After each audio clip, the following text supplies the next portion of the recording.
They were wrong. And so Wyoming owed at that time 20. But here's the thing, since then, there have been actions taken around that disputed figure. A spokesperson for the company said it will take time to figure out how much of that figure is still owed to the company, as well as how it should be recouped going forward. The status of about 3,000 Wyoming Mustangs has turned into a continual legal back and forth. Horse advocates opposed to rounding them up have the upper hand, at least for now. Mustangs in 3 herd management areas, or HMAs, have become the crux of a protracted legal battle between the Bureau of Land Management and wild horse advocates. Cowboy State Daily's Mark Hines reports that the roundups were originally set to start in July and August, but horse advocates prevailed in a lawsuit in the 10th Circuit Court of Appeals in Denver to halt the roundups. It's all because of legal back and forth between horse advocates who do not want the horses rounded up at all and the BLM that wants to zero out these herd units in Salt Wells Creek, part of Adobe Town and the Great Divide area. The BLM making the argument that that just isn't a suitable area to have horses, and the horse advocates going, that's awesome habitat for horses, including those rare curly-haired Mustangs. Horse advocates argue that the Mustangs qualify as wildlife and should be managed and protected as such. However, some consider them to be a feral species that competes with native species such as mule deer and antelope. A Mills man who died after a 5-hour standoff with law enforcement Wednesday was not shot by officers. That's according to the Natrona County Sheriff's Office, who did identify the man who died as 42-year-old Zachary Albrecht. Cowboy State Daily's Dale Killingbeck reports that Mills police tried to serve a felony arrest warrant between 11 and 11:30 a.m. when the occupant of the home refused to comply and barricaded himself inside. Police are not saying how he died. They are not answering questions right now. The local agency, Mills Police Department, referred us to DCI. DCI is not talking. There's not much more we know except that the victim, who's been named, had some civil action filed against him, current civil action filed against him in Natrona County District Court, but nothing criminal that I could find related to him recently. Natrona County civil court files show Albrecht recently had been involved in a landlord-renter dispute about an apartment directly across the street from where the standoff took place on Wednesday. I'll be back with more news right after this. Wyoming families face big challenges and big opportunities. That's why Wyoming Family Alliance is hosting the 4th annual Wyoming Family Policy Summit on September 26th and 27th in Cheyenne. The summit opens Friday night with a gala featuring Congresswoman Harriet Hagman. On Saturday, state and national policy leaders will address pressing family issues such as parental rights, DEI in schools, and more. Reserve your seat today at wyomingfamily.org. That's wyomingfamily.org. Well, someone left a stack of papers at the Hewlett Library calling for the local school's grimacing Red Devil mascot to switch to a hawk, sparking outcry in the town this week. But it's difficult to tell who's behind the proposed change. Cowboy State Daily's Claire McFarland reports that even the most vehement opponents of the movement either don't know or won't say. Well, the mascot is a red devil grimacing that I'm told was actually named after the way the red dirt kicks up in the wind up there in Hewlett. And so there was a note attached to the pamphlet, like, talk to these people for more information. At least one that I talked to was like, no, this was a surprise. And then another one, her colleague said that doesn't sound like her either. And so it became a challenge to piece together who even is behind the movement. The pamphlet encourages people to attend an October 20th school board meeting and says a final vote will be taken. But school board members who spoke to Cowboy State Daily said they hadn't heard of the proposal until Wednesday or Thursday. And that's today's news. Get your free digital subscription to Wyoming's only statewide newspaper by clicking on the daily newsletter button at cowboystatedaily.com. I'm Wendy Corr for Cowboy State Daily.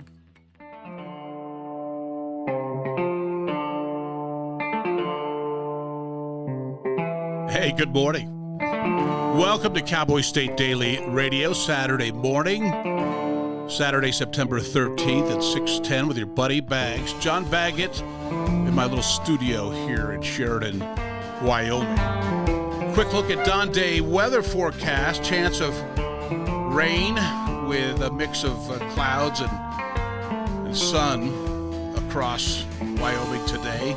Highs from the low 60s to the low 80s in some places, and from the low 30s to low 50s elsewhere in the high country. It was up in the high country earlier this week, and yeah, it's cooled off.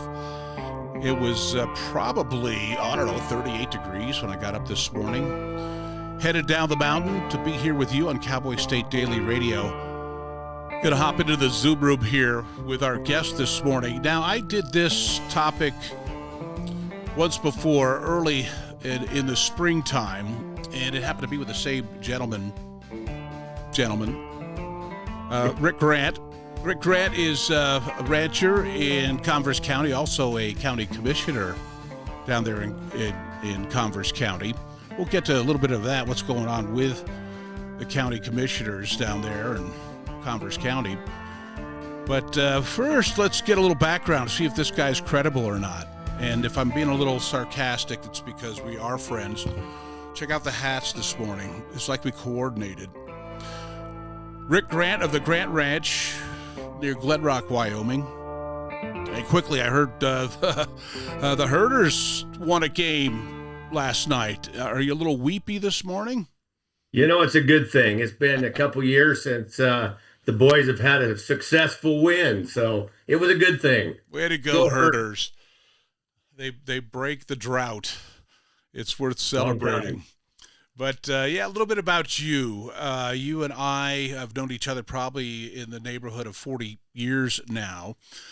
You're who I refer to when I am picking topics related to agriculture, ranching, farming, beef prices, you name it. That's who I go to, is Rick Grant of the Grant Ranch near Glen Rock, Wyoming.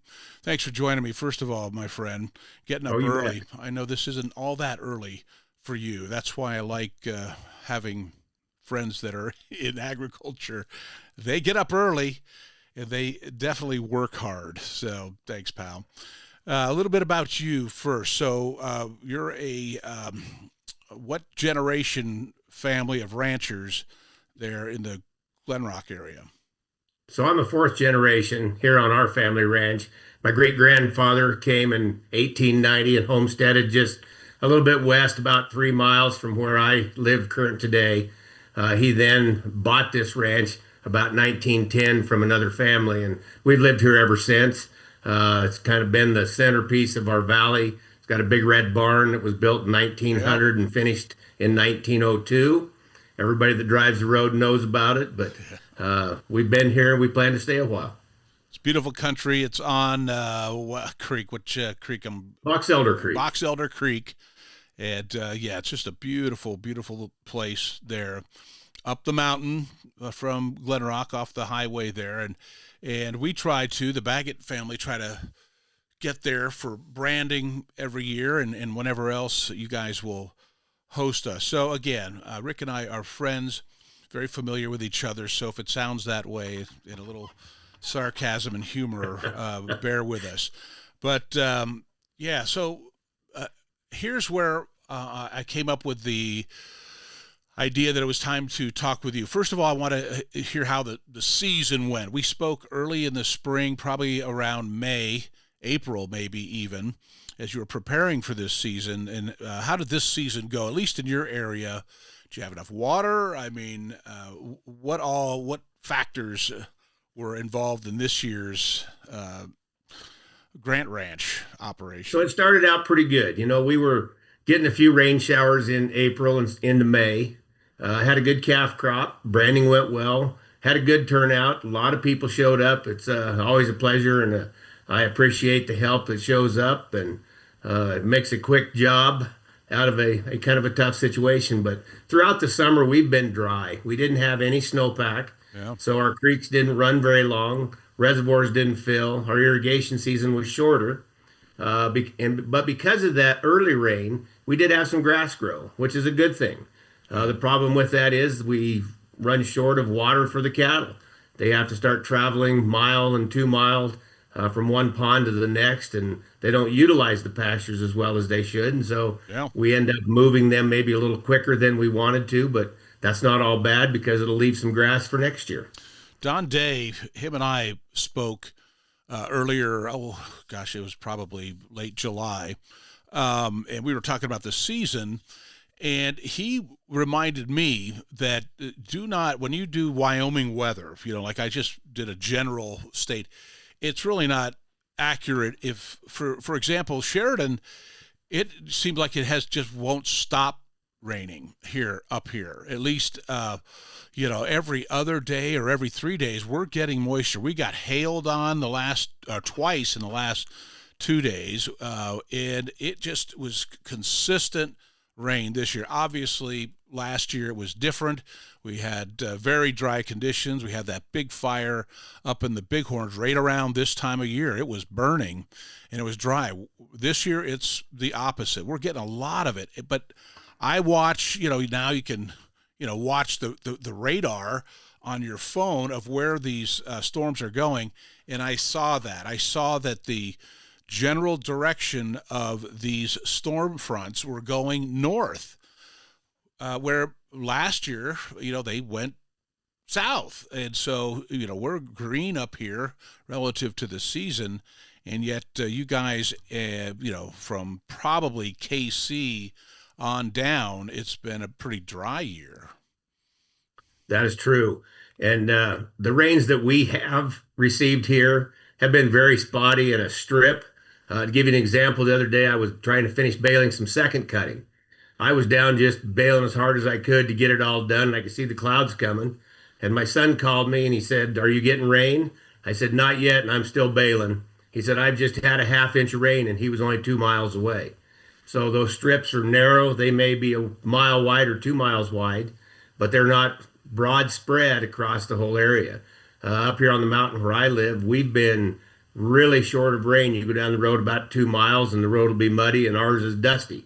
So either I'm not living right, not saying the right things, or something's happening. But we've been through this before, and I guess we'll survive this year as well. You bet. So where are we in the season now for you? Are we in the sale process?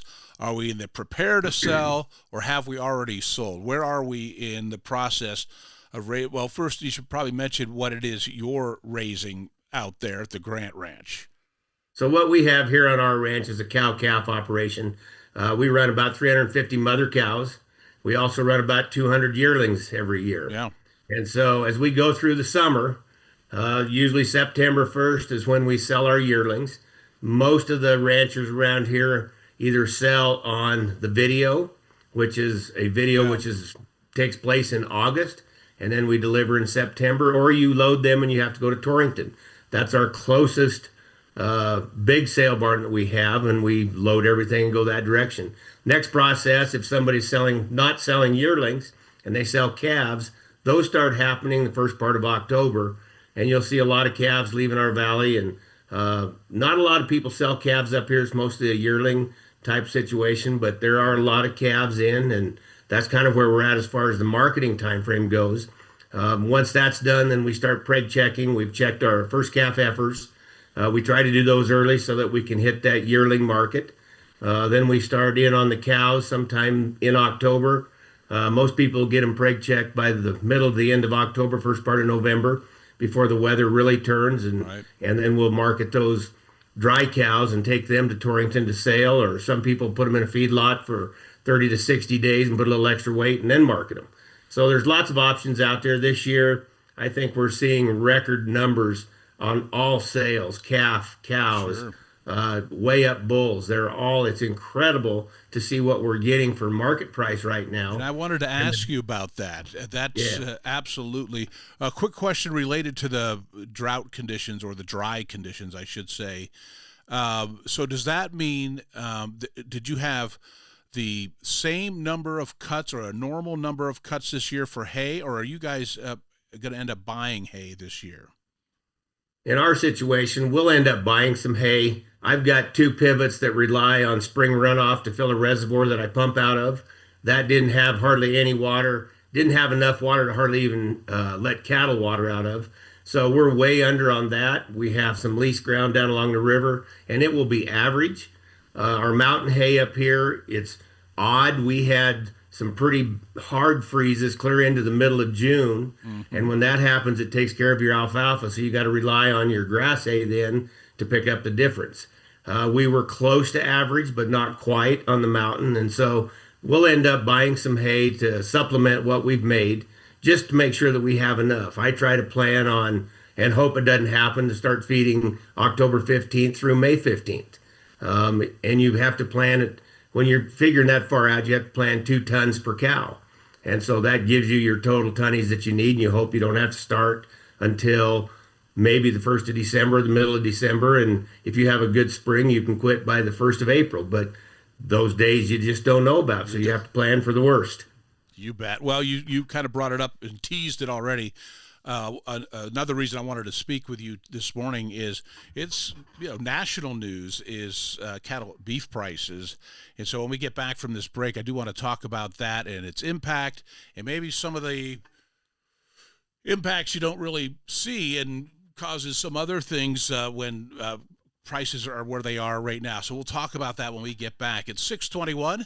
It's Cowboy State Daily Radio with your buddy Bags on a Saturday. Thanks for tuning in. We'll be back after these words. This is the Cowboy State Daily.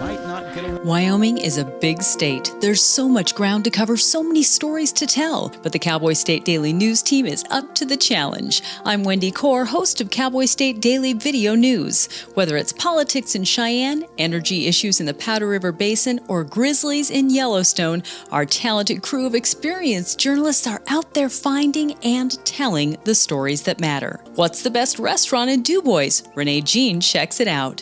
What's the most recent Supreme Court decision mean to our everyday lives? Claire McFarland explains. How is the upcoming elk hunting season shaping up? Mark Hines lets us know.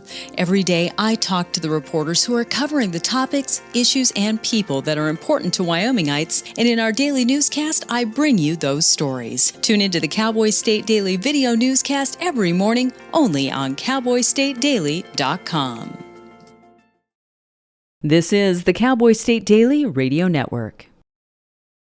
Gracie and Pedro might not get along so well. You're standing on my tail. But there's one thing they agree on. There's a right seat for everyone. Oh, that's the good stuff. Whether you're a dog, Hold on, Pooch. a cat, a fish, or a rat. And I'm a ferret. Be sure to travel safe. How can you be so sure? I'm absolutely positive. On your next adventure, make sure your children are in the right seat for their age and size. Get it right at nhtsa.gov/the right seat. So I wanted to talk with you and your mom today, Lily, because some people at school have noticed changes going on with you, and we're concerned. Like what? Who? Some of your friends, teachers. It sounds like you've lost interest in a lot of things lately.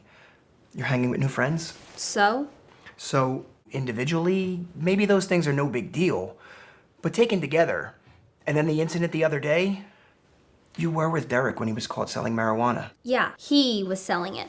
Honey, we know. But we care about you and want to know what's going on. That's right. We just want to understand better and see how we might help. And if weed is a part of it, we just want to make sure you understand the negative consequences for someone your age, the physical and mental health effects, the poor decision making, and the confusing legal aspects these days. So what do you say? Can we talk?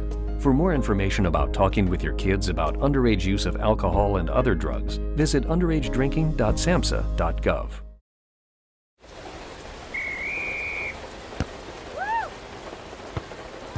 Come on! Go, Diane! Yeah, keep it going! Yeah! Go, honey! If you love them enough to drive an hour to cheer them on as they get beat 11-0 in the rain, then surely you'll check nhtsa.gov/the right seat to make sure they're correctly buckled in the back seat. Throw that ball, Diane! Woo! You got this!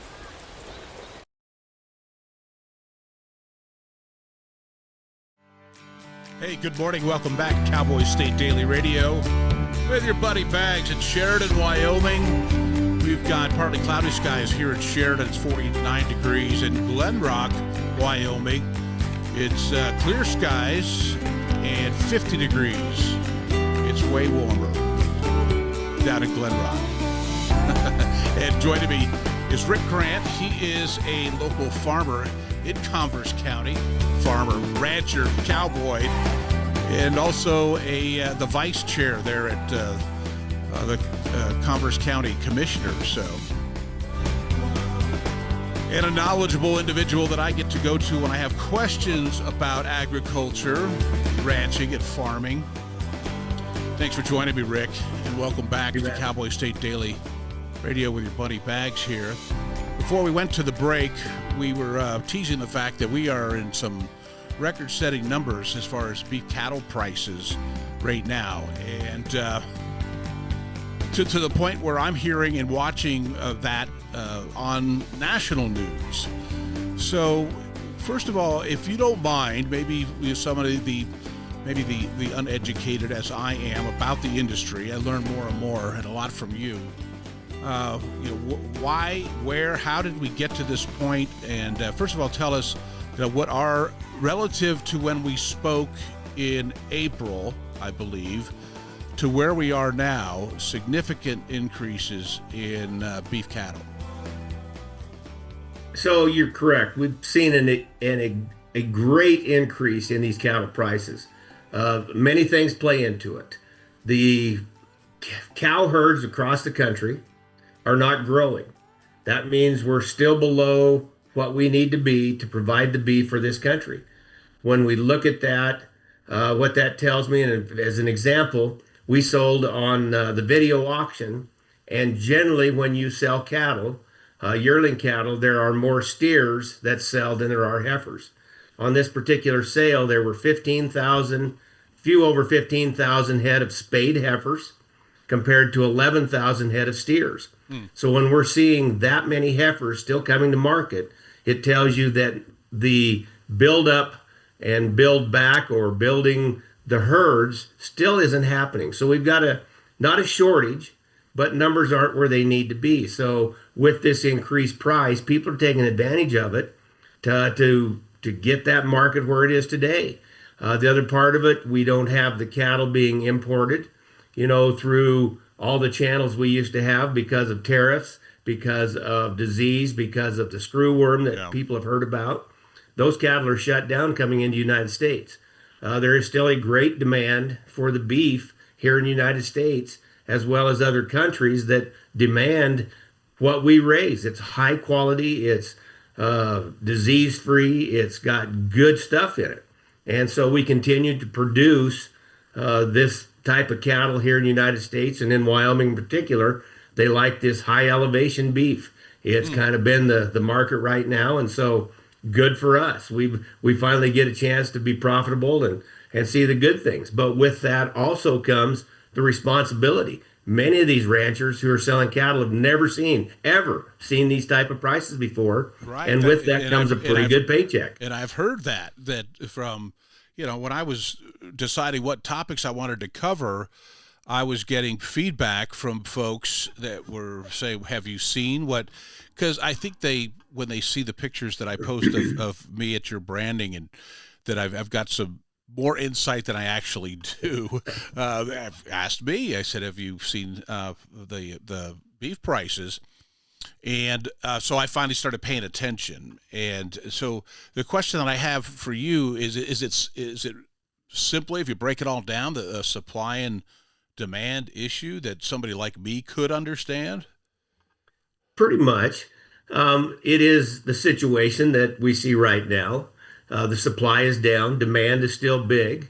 Those people that speculate that either putting cattle on feed or that are selling it to the markets, they're a little hesitant, but they can't be too hesitant because that demand is still there. If we fall short of meeting what the supermarkets and the consumers wanting, then it just will increase that as well. We hear, I think it was 2 or 3 days ago, we heard the president talk about prices are going to start falling. He talked about the price of beef may start coming down. Well, that price won't really start dropping until our cattle numbers are back where they should be to meet that demand. The drive to buy is still there. What has to happen for, do prices need to be this way so that ranchers have the income and are able to increase their herds? Is that kind of how it works? Well, it is nice to be able to have this income. It allows those that are not quite as fortunate as some to get that additional revenue this year to maybe upgrade some equipment. But they have to do it smart. You just can't go and spend it foolishly on things that you've wanted other than things that you've needed. And so you've got to play that both sides of the game. It is nice to have that big check, but you've got to work at if you're wanting to increase your herds. It's going to cost you quite a little bit of money to go buy a bred cow right now. They're averaging $4,000 to $5,000 for a bred cow. It's hard if you don't have that cash to go to the bank and tell them, I'd like to borrow $500,000 to buy 100 head of cows. It's tough to pencil that in and make it work, not knowing what the future is going to bring, not knowing how long this thing is going to be riding. It sounds like we'll be good for another year, maybe 2 years, but boy, the bottom could fall out of it at any time. Well, you're good at these segues because one of my questions, and the next one's going to be about operational costs that come along with everything that you guys do, including, as you mentioned just now, in buying and increasing the herd.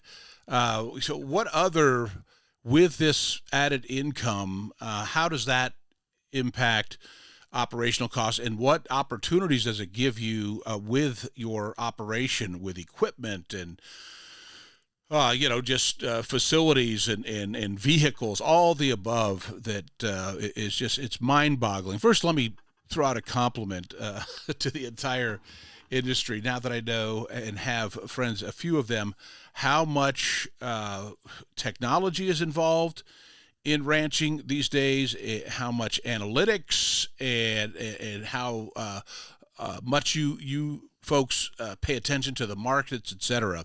It's way beyond what the average person who buys a steak at the grocery store understands about what it takes to operate a beef producing cattle ranch. Am I right? You are so correct. There's a lot of things that go into it from the day you start buying bulls. You have to look at what's going to meet your needs. You look at what the ribeye size is anymore. You look at how they marble. You look at their growth potential. Wow. You want that to be part of your herd so that when that calf hits the ground, it's not going to be a runt. It's not going to be so big that it causes problems calving, because when a cow has problem calving, it reduces their ability to reproduce for the next year. They may or may not get bred. So you've got to put your bull's size to the cow size and make that happen.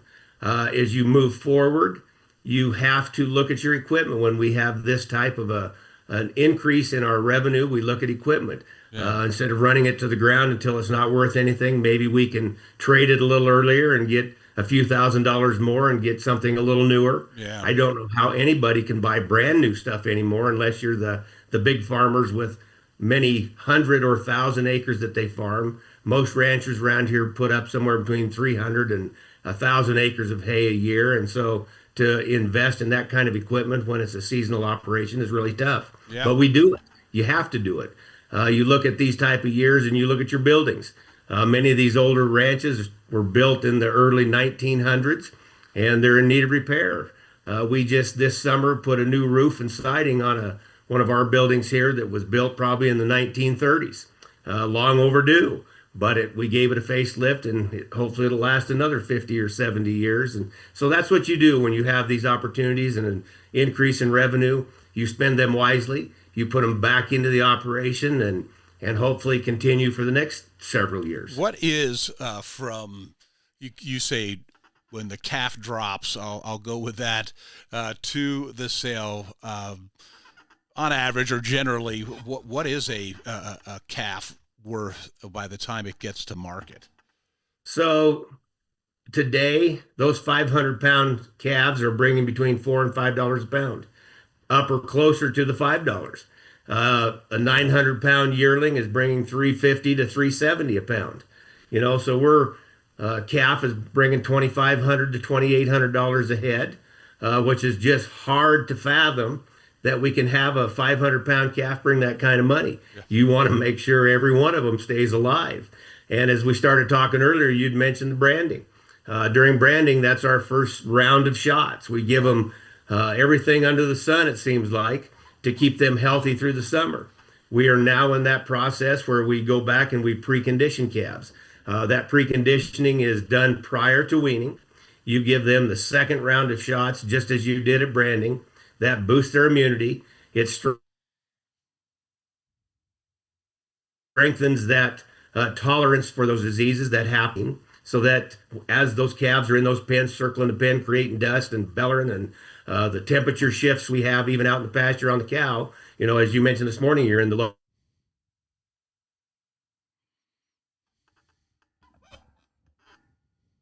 They're out there trying to survive. It just creates lung problems and health problems. And so we've got to try and make every calf survive. Well, that's been my job here as I've gotten older. No longer a wrestler there at branding. I'm a needle guy. The old man job. Don't want the castration job ever. I never want to graduate into that. I'll leave that to those guys. They've all got kind of a look in their eye. I don't know if you've noticed that, the guys that do the castration. Yeah, they're the ones you don't want to mess with. I'm just kidding. Some I know well now, since we've been involved in that. So I'm just joking, guys. Take it easy. But one of the things that is currently being talked about in the cost of operation and so forth, getting a lot of it, especially up here, and as you get the other side of the Bighorns, you get towards Yellowstone and that Cody area with predators and the protection of them. And of course, personally, I love the idea that they're out there, that, wolves, coyotes, mountain lions, bears, etc., are out there. But that's also taken into consideration with the cost of operating a ranch. What's your observation of it and how it's impacting ranchers in Wyoming? So we're fortunate here where I live. We don't have the grizzly bear problems that they do in the western side of the state. We don't have the wolf problems that you hear about. However, we do occasionally have one or a pair come through our valley and through the country, and it does create some problems. We have a year-to-year coyote problem. It just is ongoing. I think we have seen an increase in our mountain lion population around here. We don't see a lot of problems with the black bears. We do have those. They cause more problem to the ranch buildings and the cabin owners' cabins trying to get in and find food. Like this year where we're dry, we don't have a lot of berries up and down the creek. So, as most predators are, they're opportunistic. They take the meal that's in front of them, and sometimes it's an easy meal. Sometimes they got to work for it. But when you introduce the wolf or the bear into a situation, it becomes problematic in those areas. We continue to work on our coyote population and take probably 30 a year out of just this area where I'm at. That's not getting a very big diameter around the ranch. It's probably a 2-mile or 3-mile diameter from where we are. Have a private individual that comes and runs traps and snares and calls. And so without that, we would have greater loss. You've got a coyote guy, I do. Like I have a lawn guy. You've got a coyote guy that shows up. I guarantee he looks the part, doesn't he? I mean, he does. Yeah. And he has an older, probably 1950s, silver-topped camper shell that he puts on the back of a pickup trailer and parks over here in the pasture, which is nicknamed the Coyote Hilton.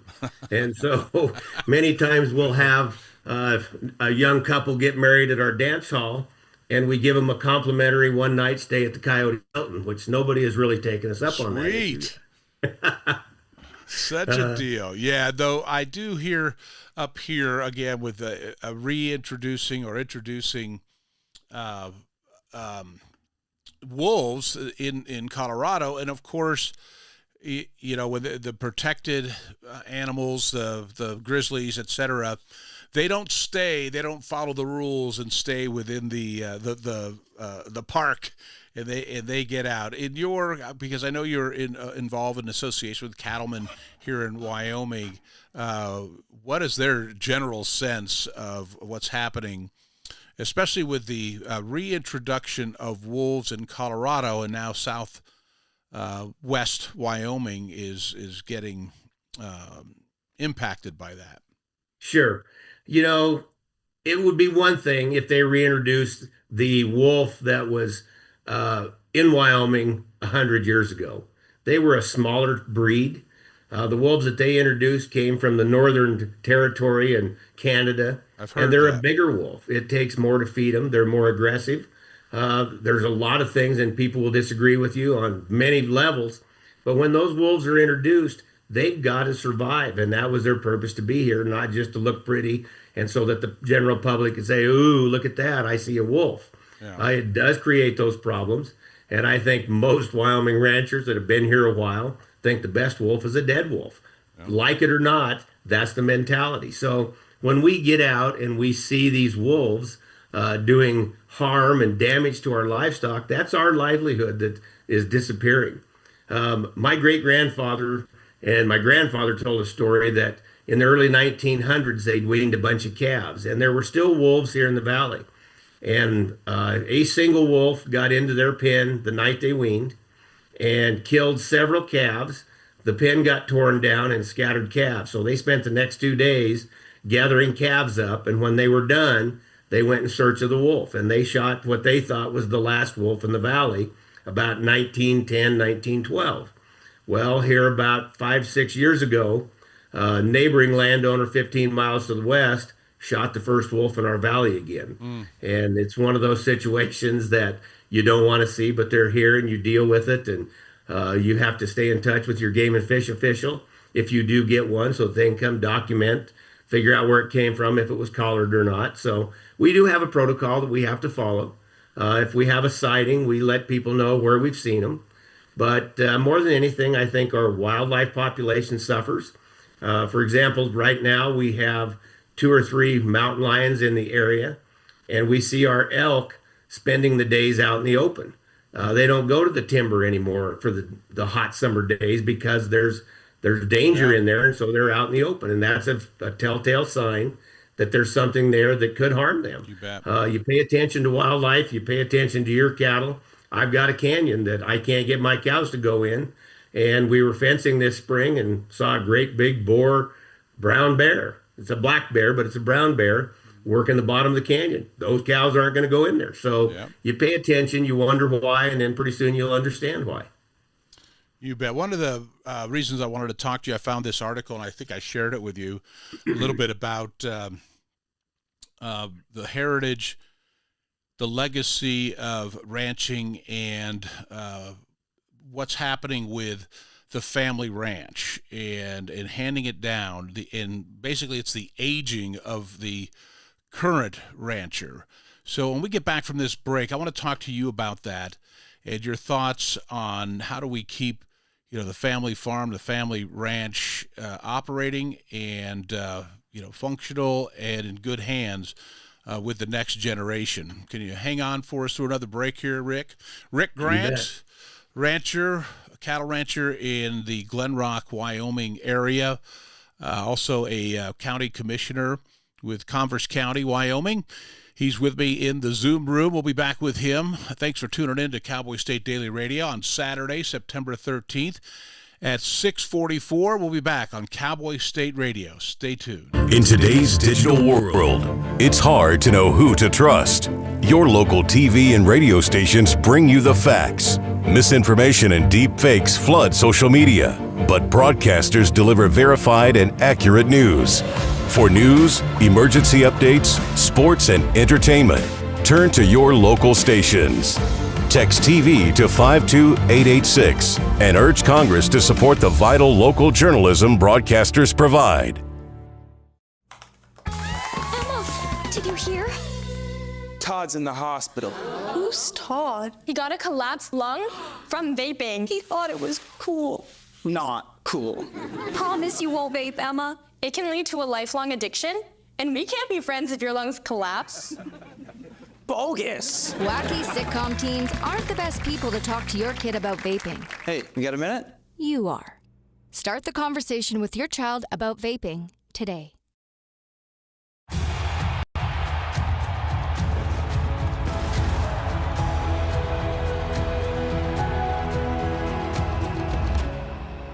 Breathe.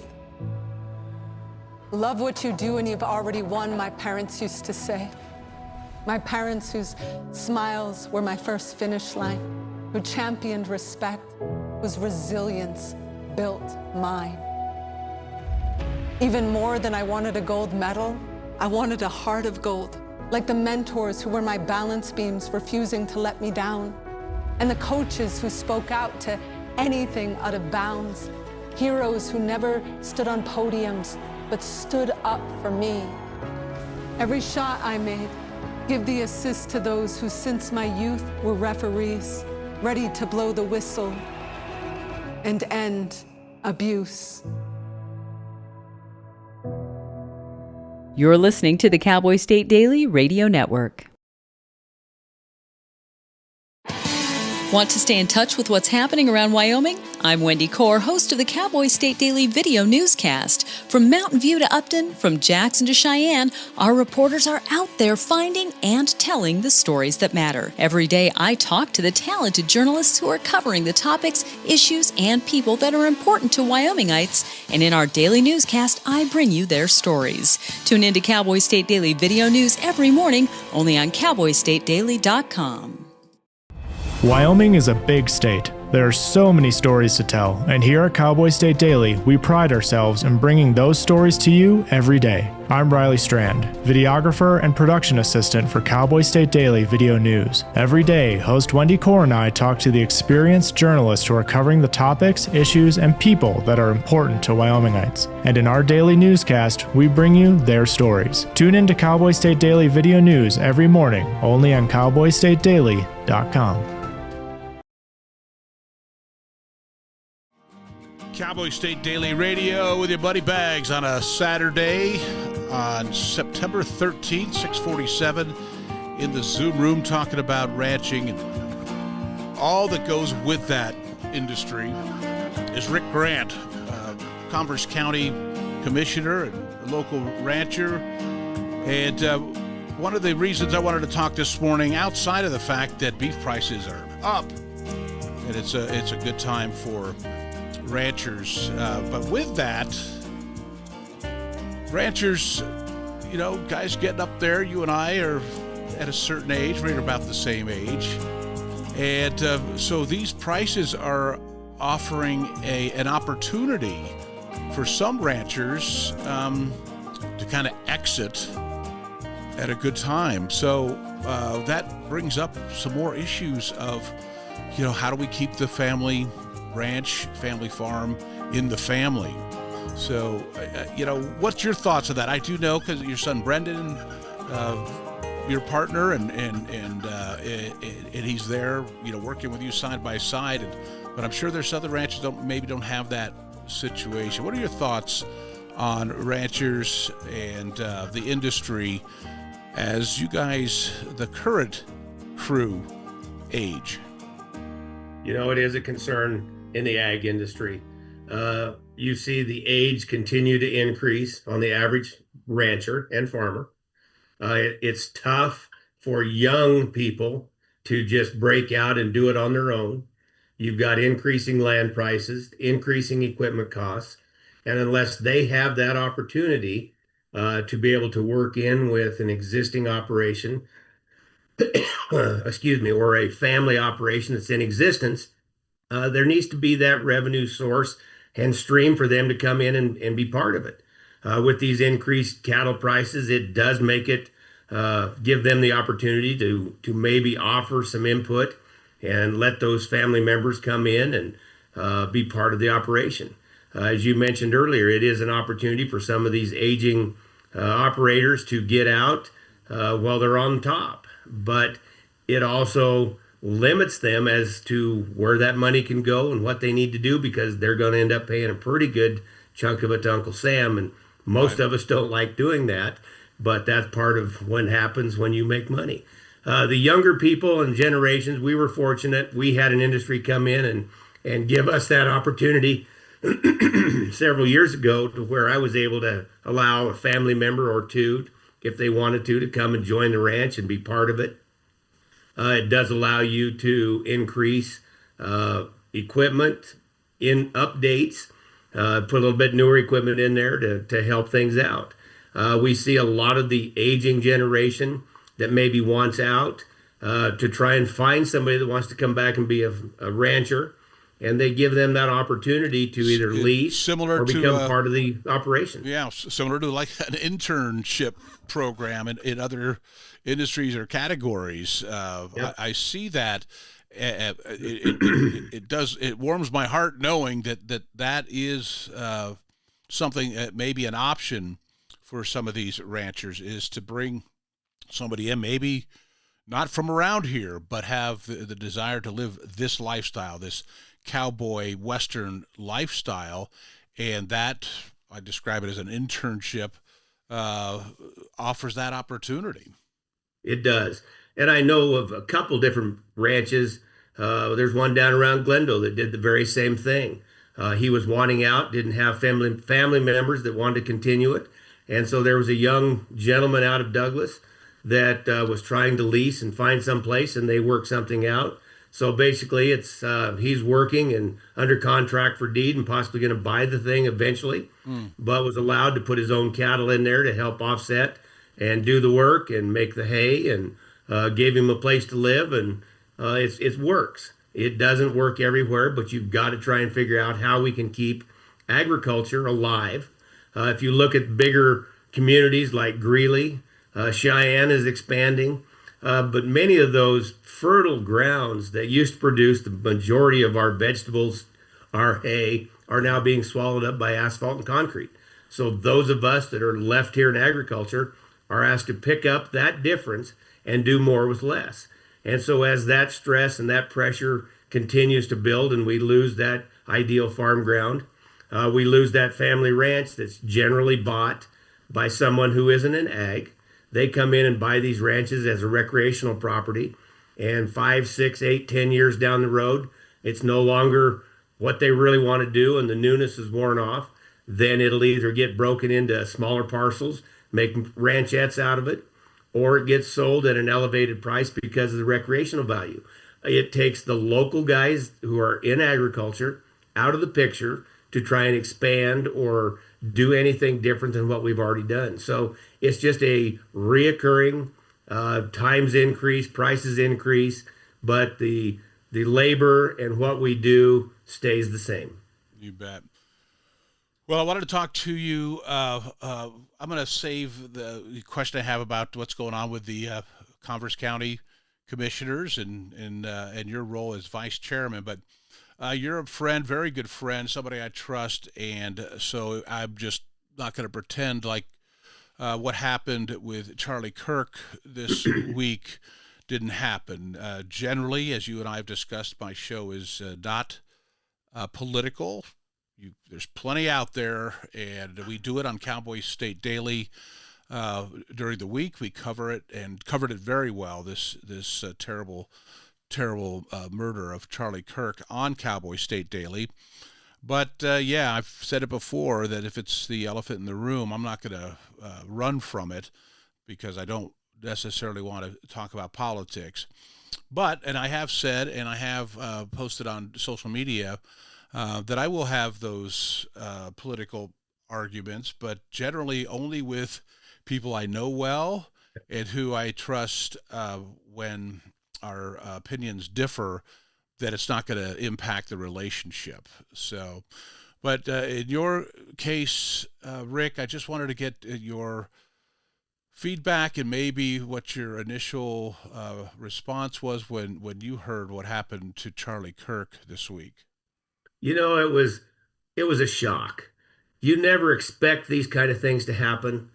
And our country right now is so divided amongst themselves that we've lost our civility to be nice to someone if you disagree. You and I can disagree and we still have a beer together or laugh about things. Yeah. We don't have animosity towards each other. And that's part of what this country has had happen. They're not doing it the way I want it, so I don't like you and I'm going to end you. It's just shouldn't be happening. We're in a time right now where you never know what you're going to hear on the news, who's going to be the next one. You hear people are scared to go places. You can't be afraid to go out your own door. We've got to continue to live, and we've got to do what's best and right for this country. Whether you like the president or not, he's our president. He's doing some great things for this country. And it's unfortunate that you had a young individual speaking his mind, not just about politics, but religion, and trying to convince other young, up and coming citizens to do the right thing. And somebody didn't like it. So it's all too easy to end somebody's life without any thought. And, you know, it's a shame that that took place. I remember growing up, my father taught us, his kids, that you didn't have to like the president, but you had to respect the office. I think we've lost that, Rick, Yes. or it's not being taught. It's, for example, I would use this, getting pulled over by the police. Okay, nobody wants to get a ticket. But when I get pulled over and, you know, I didn't think I was going that fast, and the person came up and I didn't light in. Like I said, I didn't think I was going that fast, but because of the office that police officer represents, it was actually a sheriff's deputy, I just handled it with just absolute respect, and everything that came out of my side, yes, sir, no, sir. Sorry, it was a female, but yes, ma'am, no, ma'am. But point being, she represents the office, law enforcement, and whether or not I agree with her or anything else is a moot point. That has become something where it is okay to say absolutely terrible, rotten things about the president with no respect for the office. That bothers me. That bothers me as well. And I think with all of the technology that we have, there have become many keyboard warriors who are faceless, who can say and do what they want on those keyboards. And there's a following that it just riles people to the bone. And that is not right. We have lost the respect for the office. We have lost respect for people. If you don't agree with me, then you're the enemy. Yeah. We can't have that. No, I have too many family and friends who have different politics than me that I absolutely do not want to run out of my life. So I feel like I hold back many times with my opinion. The Charlie Kirk murder pushed me far enough to talk about it on my show and to post something about my feelings on social media, which I just do not do. And those who do follow me and listen to me know that about me. But this is the exception to that, because exactly what you said, this guy, whether you like what he said or not, this was just speech. And that bullet was designed to stop free speech. Yes, very true. And it's unfortunate. I don't know where we go. I don't know how we contain this. Sometimes it becomes an epidemic. And once you have one, and we saw that with when the president was shot at, we've seen it with others. It continues to happen. We need to stay on top of it. We need to try and do the right things. We need to try and teach our young people that it's okay to disagree. Yeah. But we move forward.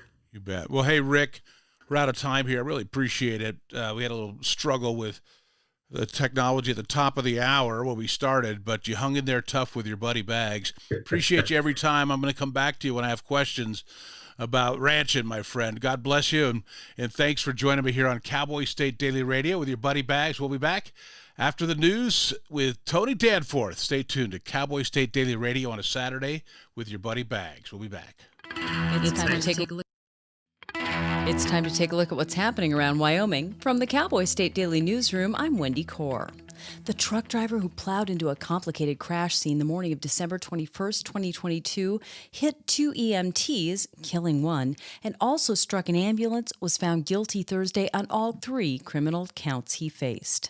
46-year-old Saviol St. Jean collapsed on the defense table in front of him and wept with his head in his arms as the 3 guilty verdicts were read Thursday in a Sweetwater County District Court. Cowboy State Daily's Claire McFarland reports that half the jurors were crying too. As they read the guilty verdicts, St. Jean collapsed onto his arms on the defense table in front of himself and sobbed, and half the jury was crying as well. Since it's not a death penalty case, the sentence is up to the judge, and the judge could he could go anywhere from probation to 30 years in prison. His sentencing will be set for a later date. Less than 24 hours after conservative political thought leader Charlie Kirk was gunned down Wednesday, students on the University of Wyoming campus condemned political violence. Kirk was shot and killed Wednesday by a rooftop gunman while speaking at Utah Valley University as part of his American Comeback Tour, an event in which he engaged in debates with students on hot-button social and political topics. His death sent shockwaves throughout the nation, including here in Wyoming, where Kirk visited as part of his national tour in late April, attracting an audience of about 1,800 at the University of Wyoming Arts and Sciences Auditorium. Cowboy State Daily's Jackson Walker spoke to several students at UW on Thursday about their reaction to Kirk's death. While students across the board condemned political violence, there certainly was a different variance of reactions about what happened to Charlie Kirk and kind of Kirk's legacy in the U.S. as a whole. Now, some students were very forcefully against something like this. They were saying that political violence should never happen, that Kirk's death was very sad. Others were less so. I spoke to one student in particular who said that they were glad that a voice like Kirk's is out of the spotlight, their words exactly. The person credited with financially kickstarting Charlie Kirk's Turning Point USA organization was a rags-to-riches Wyoming businessman who ran for state governor in 2018. When the group started, Kirk was just 18, and Claire McFarland reports that Wyoming multimillionaire Foster Freeze saw something in him. Kirk was actually really public about that, publicly crediting Foster Freeze with jump-starting this organization that started off with a few $1,000s and now is in the multi-millions. And so I was trying to find someone in Wyoming who could talk about what potentially Freeze saw in Charlie Kirk. And my search actually led me right back home to the original co-founder of Cowboy State Daily, and that was Annalise Wiederspan, who was also on close terms with Freeze around 2018 and saw this relationship with Charlie Kirk and Freeze because she was receiving the funding and hatching the idea for Cowboy State Daily. At the time of his death, the 31-year-old had become one of the most powerful political voices from the conservative and Christian right, especially young people. I'll be back with more news right after this. Wyoming families face big challenges and big opportunities. That's why Wyoming Family Alliance is hosting the 4th annual Wyoming Family Policy Summit on September 26th and 27th in Cheyenne. The summit opens Friday night with a gala featuring Congresswoman Harriet Hagman. On Saturday, state and national policy leaders will address pressing family issues such as parental rights, DEI in schools, and more. Reserve your seat today at wyomingfamily.org. That's wyomingfamily.org. Well, aviation groupies who love to ooh and ah at anything cool with wings, there's nothing like that bone-shaking rumble of a military fighter jet taking off. That's what the lucky few near the tarmac at Casper-Natrona County International Airport got to feel on Tuesday night when a pair of Marine FA-18 Hornets took off after hot refueling.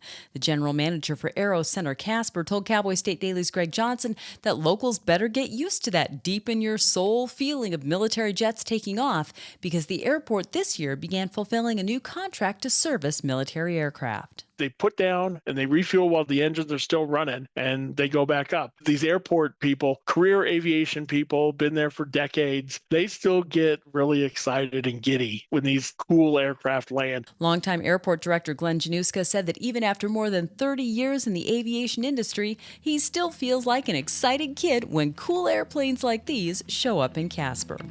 And that's today's news. Get your free digital subscription to Wyoming's only statewide newspaper by clicking on the daily newsletter button at cowboystatedaily.com. I'm Wendy Core for Cowboy State Daily.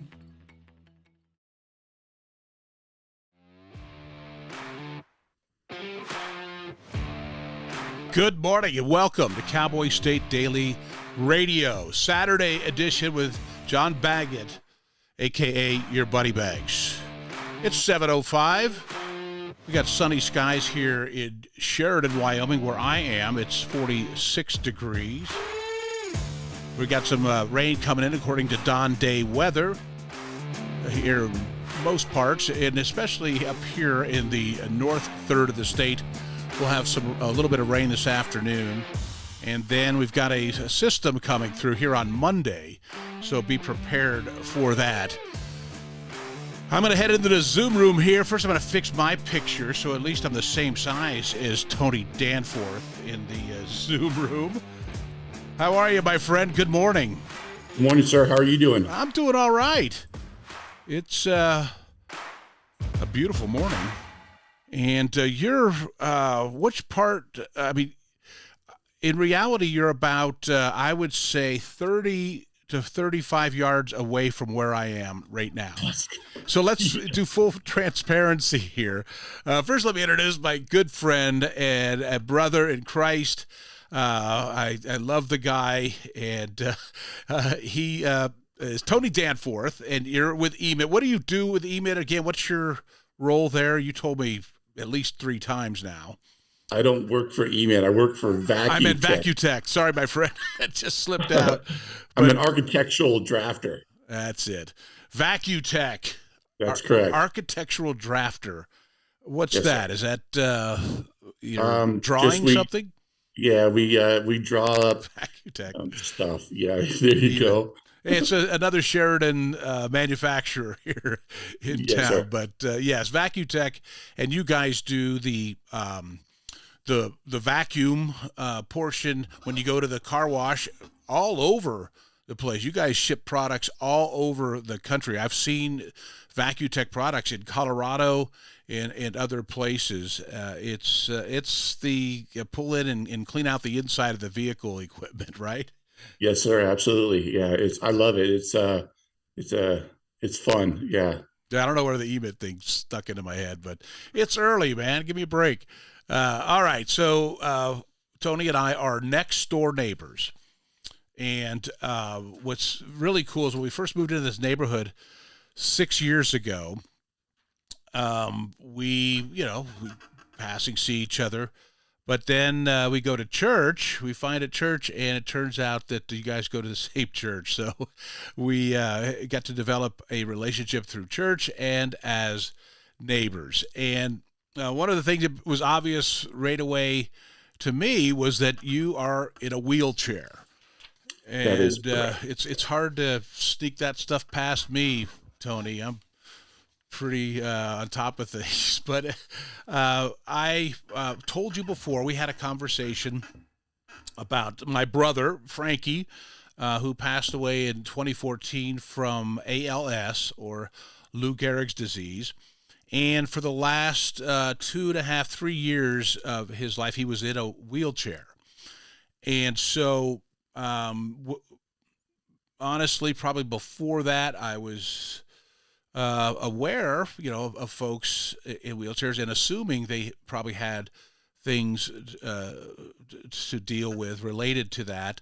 But it wasn't until selfish me had a little brother who was in a wheelchair, and now I was really paying attention and became, actually very much an advocate for folks with disabilities and access.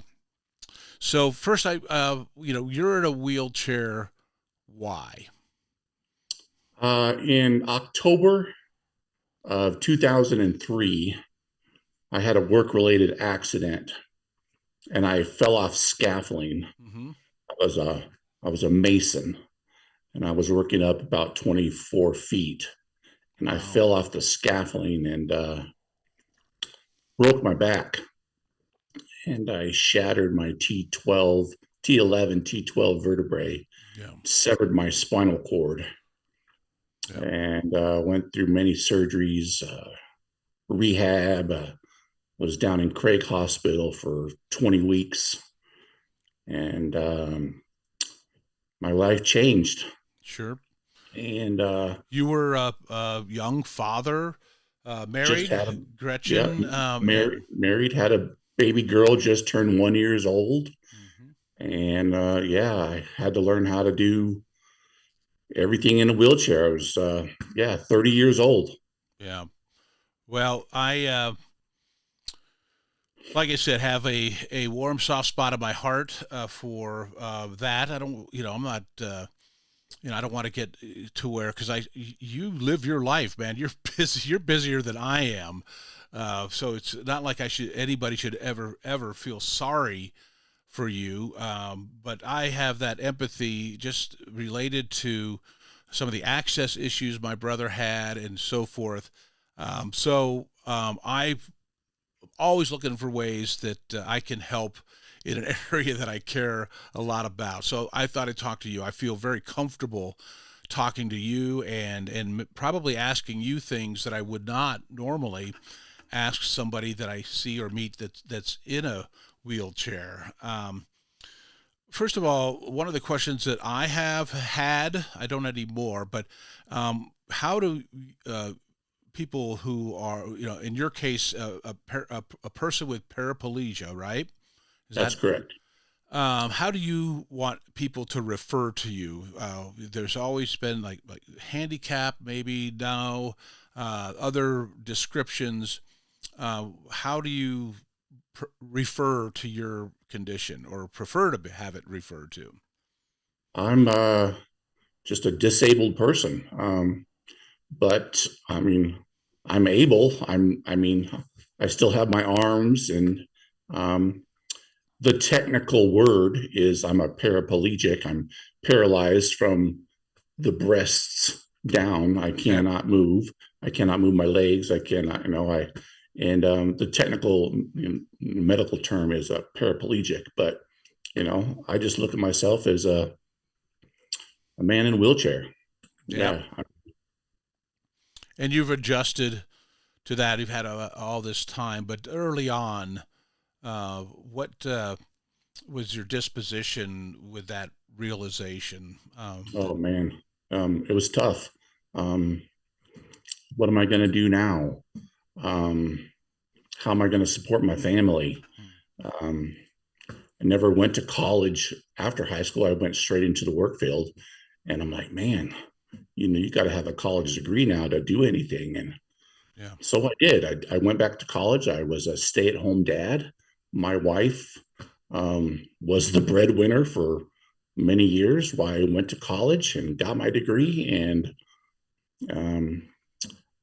I turned my life around. And and if it weren't for my Heavenly Father, my family, my friends, my church family, would have been tough. It would have been really tough for me. Yeah. Having that support group, obviously, advantage, certainly. And I appreciate that you mentioned our Heavenly Father. You're in my prayers, only because I see sometimes, like today, as I mentioned at the top of the hour, at the beginning of the show, my preference would have been to have you sitting right there. But this door right here is not large enough, because you're a big dude, so you have a big chair. It wasn't wide enough, so it would have been just awkward. You would have been out in my hallway. So the rest of the house is fine. So you can come over anytime. We can watch football. I'd rather go to your house because you've got that giant TV screen with an incredible sound system, but whatever. I'll wait for that invitation. But the point, to say that, I mean, living in a small community like Sheridan, Wyoming, and the many resources that we had here, because I worked in the construction industry, we had this thing called Bighorn, Bighorn Builders Association. Okay. And my boss, Jim Thompson, man, and lots of support from the community, built me, my wife, and my daughter a handicap accessible home. Yeah. And I just cannot thank this community and my friends and family for what they did for us. Yes, it is all handicap accessible. A roll-in shower, extra wide hallways, extra wide doors. So yeah. God bless those people, and thank you for people who do that. My brother, we had to do that too, to his house. We did a golf tournament for years, decades, to raise money initially so that we could revamp and reconstruct for a disabled person his home, like you said, doors widening, and including in his case, sealing tracks so that he could be lifted up and put into bed and also into the bathroom, etc. It was quite extensive, the technology that they used, and very, very expensive. So that's where we initially started we called it Friends of Frank. My brother's name was Frankie, and raised the money to do it, and we did. We were able to remodel his home to be accessible, and we were able to get him a vehicle that could get him in and out of a van, and so forth. We did that for years, and many, many generous people gave. And when Frankie passed away, we kept that tournament going down in Denver for years after that. We just found somebody else with ALS and did the same thing for them in their home. Pay it forward. Yeah. Yeah. I mean, it was awesome. We loved it. It got pretty big and pretty out of hand and a lot of work. Not that, I wouldn't do it again here, but, I'll go, invite me and I'll donate. But we did have a great time doing that. But that's what it took. It took a lot of money, a lot of time and effort. And so, yeah, to those folks who did that for you in your home, God bless them so much. Appreciation. So, like I said, we're friends, we're brothers, we go to church together. We have a small a small group, a family group, where we talk about God and the Bible and so forth. So I'm comfortable asking you these questions about your condition and being a wheelchair bound. But a lot of people, they're not comfortable. And so, and they're not trying to be rude. In fact, in some cases, they want desperately to come talk to somebody who's paralyzed and ask them, well, how did this happen? Or what's, how do you deal with that curiosity from your perspective? I love it. I mean, little kids look at you like, why? Why is this guy in a chair? Right. And I love it. I mean, any opportunity that I could get to share Jesus Christ with people, man, I think that's what it's all about. I mean, and I tell them the story, I tell them what happened, and they're just like, wow, man, your positivity, your outlook on life, I could, piss and moan, and I could lay in bed all day and why me, but it ain't gonna get me anywhere, But I love to talk about being in a wheelchair. How is life in a wheelchair? Yeah, I mean, I don't have that reservation anymore. I am very quickly when I see somebody, and I am curious, what would happen to them?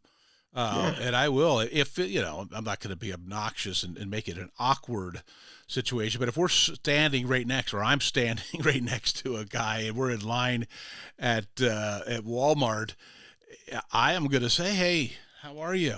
What's going on, brother? How'd you end up in that chair?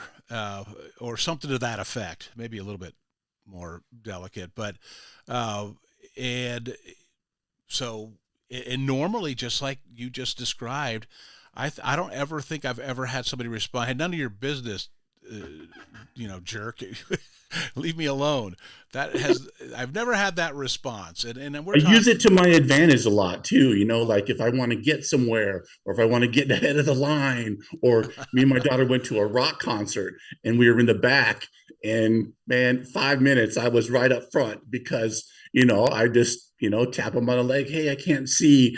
Can I get up there? And bam, we're like face to face with the lead singer of, Wow. I took advantage one time. I'll just be honest. And, I'm a sinner, and sometimes I don't always do the right thing, but I have a family member who's disabled, and he had a sticker, or the hanger, the placard. What do you call it? The thing that's disabled indicator. And we were going to a concert, and we were in his car, and so we went, and I just like, oh, awesome, because we're going, and it's packed. There's tens of thousands of people, and we just keep getting closer and closer and closer. I can be so selfish that here I am. I go, I get to take advantage of this opportunity here. But, and it's all legitimate. There's a real disability involved. But when you're not a person with a disability like that, you kind of feel a little guilty. I do. Yeah, anyway. my wife doesn't like to drive my truck and park in the handicap when I'm not in the vehicle. She'll park in a regular spot, right? Just because she doesn't want it. Yeah, but well, that's because Gretchen's a nice lady. I'm, and a good person. Yeah, but a lot of people don't look at the license plate. They always look for the placard hanging in the mirror, right? And I went golfing at Kendrick Park, and I pull up to the handicap spot, and some guys were out on the deck. "Oh, sir, you can't park there." And I said, "Oh, okay. All right." So I went and moved my truck over to a regular spot. And I wish I were there. And then, my truck has got a topper on it, lifted up the top, and the crane comes out of the back, and my seat comes out. And the look on their faces were like, "Oh my word, what did I just do? I just need to take my foot and insert it in my mouth." Yeah. And I wheeled right past them. They didn't say a word. I didn't say a word. So their heart was in the right place. They correct, but they just did. Yeah. They had no idea, but yeah, it's stuff like that you have to deal with. For instance, me and my wife were at Walmart one day, and there was no handicap spaces available. So we parked out in way far away from the building, and we hogged 2 spaces. Right. So someone won't park next to you, so I have access to get out. Sure. And then we went into Walmart and came out, and there was a note on our windshield. "How dare you? Who do you think you are? Taking 2 places." Taking 2 places. And then, you look around the parking lot like, why would somebody put that on our windshield, And same situation, they were probably sitting in the car like, "Oh my goodness, they do need 2 spaces." So I want to talk about that, because the reason you're on my show today is I had a recent incident in a parking lot where somebody was in a they weren't in the handicapped space, disabled space. They were in the area that's so there's the access lane. It's like another lane, so that in your case that crane can come out. In the case of my brother, it was a ramp, an automatic ramp that would come out. So they need space like that. So somebody had gotten into that space, and it got me warmed up. We'll just put it that way. So I want to talk about that a little bit here when we get back. But, man, I appreciate you getting up with your buddy Bags this morning here on Cowboy State Daily Radio. It's John Baggett with Tony Danforth, who's with VacuTech. This cracks me up. 7:24. Thanks for tuning in to Cowboy State Daily Radio. We'll be back after these words. This is Yellowstone to Devil's Tower, the Bighorn Mountains to the Teton Range, Cheyenne to Sheridan, Rawlins to Ralston. Cowboy State Daily Morning Show covers the state like no other radio show or podcast. We love Lovell. We're eager to share the stories of Story, Will Crow About Crowheart, and Yodel Over Yoder. Whether you make your home in Sweetwater, Chugwater, Powder River, or Green River, the Cowboy State State Daily Morning Show will make you feel right at home. Jeffrey City, Atlantic City, we see you. Little America, Big Piney, you're on our radar. Howdy, Wapiti, Meeteetse, Shoshone, Ten Sleep, good morning, welcome, Torrington, Riverton, Wheatland, Lusk, Lingle, Lander, Timber, Casey, Kerwin, Moorcroft, Mountain View, Moose, Fort Bridger, Fort Laramie, Fort Washington, Hannah, Hudson, Hewlett, Dayton, Daniel, and DuBois. We are east of Weston, west of Midwest, north of Newcastle, and south of Sundance. Border to border, we love Wyoming and every one of its communities, bar none. This is the Cowboy State Daily Radio Network. When you hear the words nonprofit organization, what comes to mind? Is it a place your dog called home before finding you? Is it an organization that supports accessibility? Is it a place that ensures your safety and that of those you love? That protects endangered wildlife and habitats or fights for our most basic needs? It's impossible to show all the ways nonprofit organizations make a difference in our world. One animal, one person, one cause at a time, but it's not impossible to be part of it. When you give what you have to a nonprofit organization that needs what you can give, you help promote, protect, and strengthen the reach of these incredible organizations. The Nonprofit Alliance is here, helping connect people like you to the nonprofits that enrich your life, your community, and the world we share. Reach out to a nonprofit organization that inspires you today to find how you can help make the world a better place. The challenges our planet's animals are facing sometimes feel a bit heavy. The animals haven't eaten in a day, 2 days, they haven't drank anything, they're cold, they're dehydrated. As soon as we started our descent, everywhere I could see was mud, just absolutely mud. The country has been in prolonged drought for so long, it was like a tinderbox waiting to go up. Okay, very heavy. Each of us wants to be part of the solution, and we can be. Remember that there's good happening right now. At home. All right, we were able to get into your unit, and we have all 4 of your cats. So, okay. And around the world. For any animal in any disaster. So let's focus on that, right? Be part of the solution, one rescue at a time. Search ifa.org/disaster ready.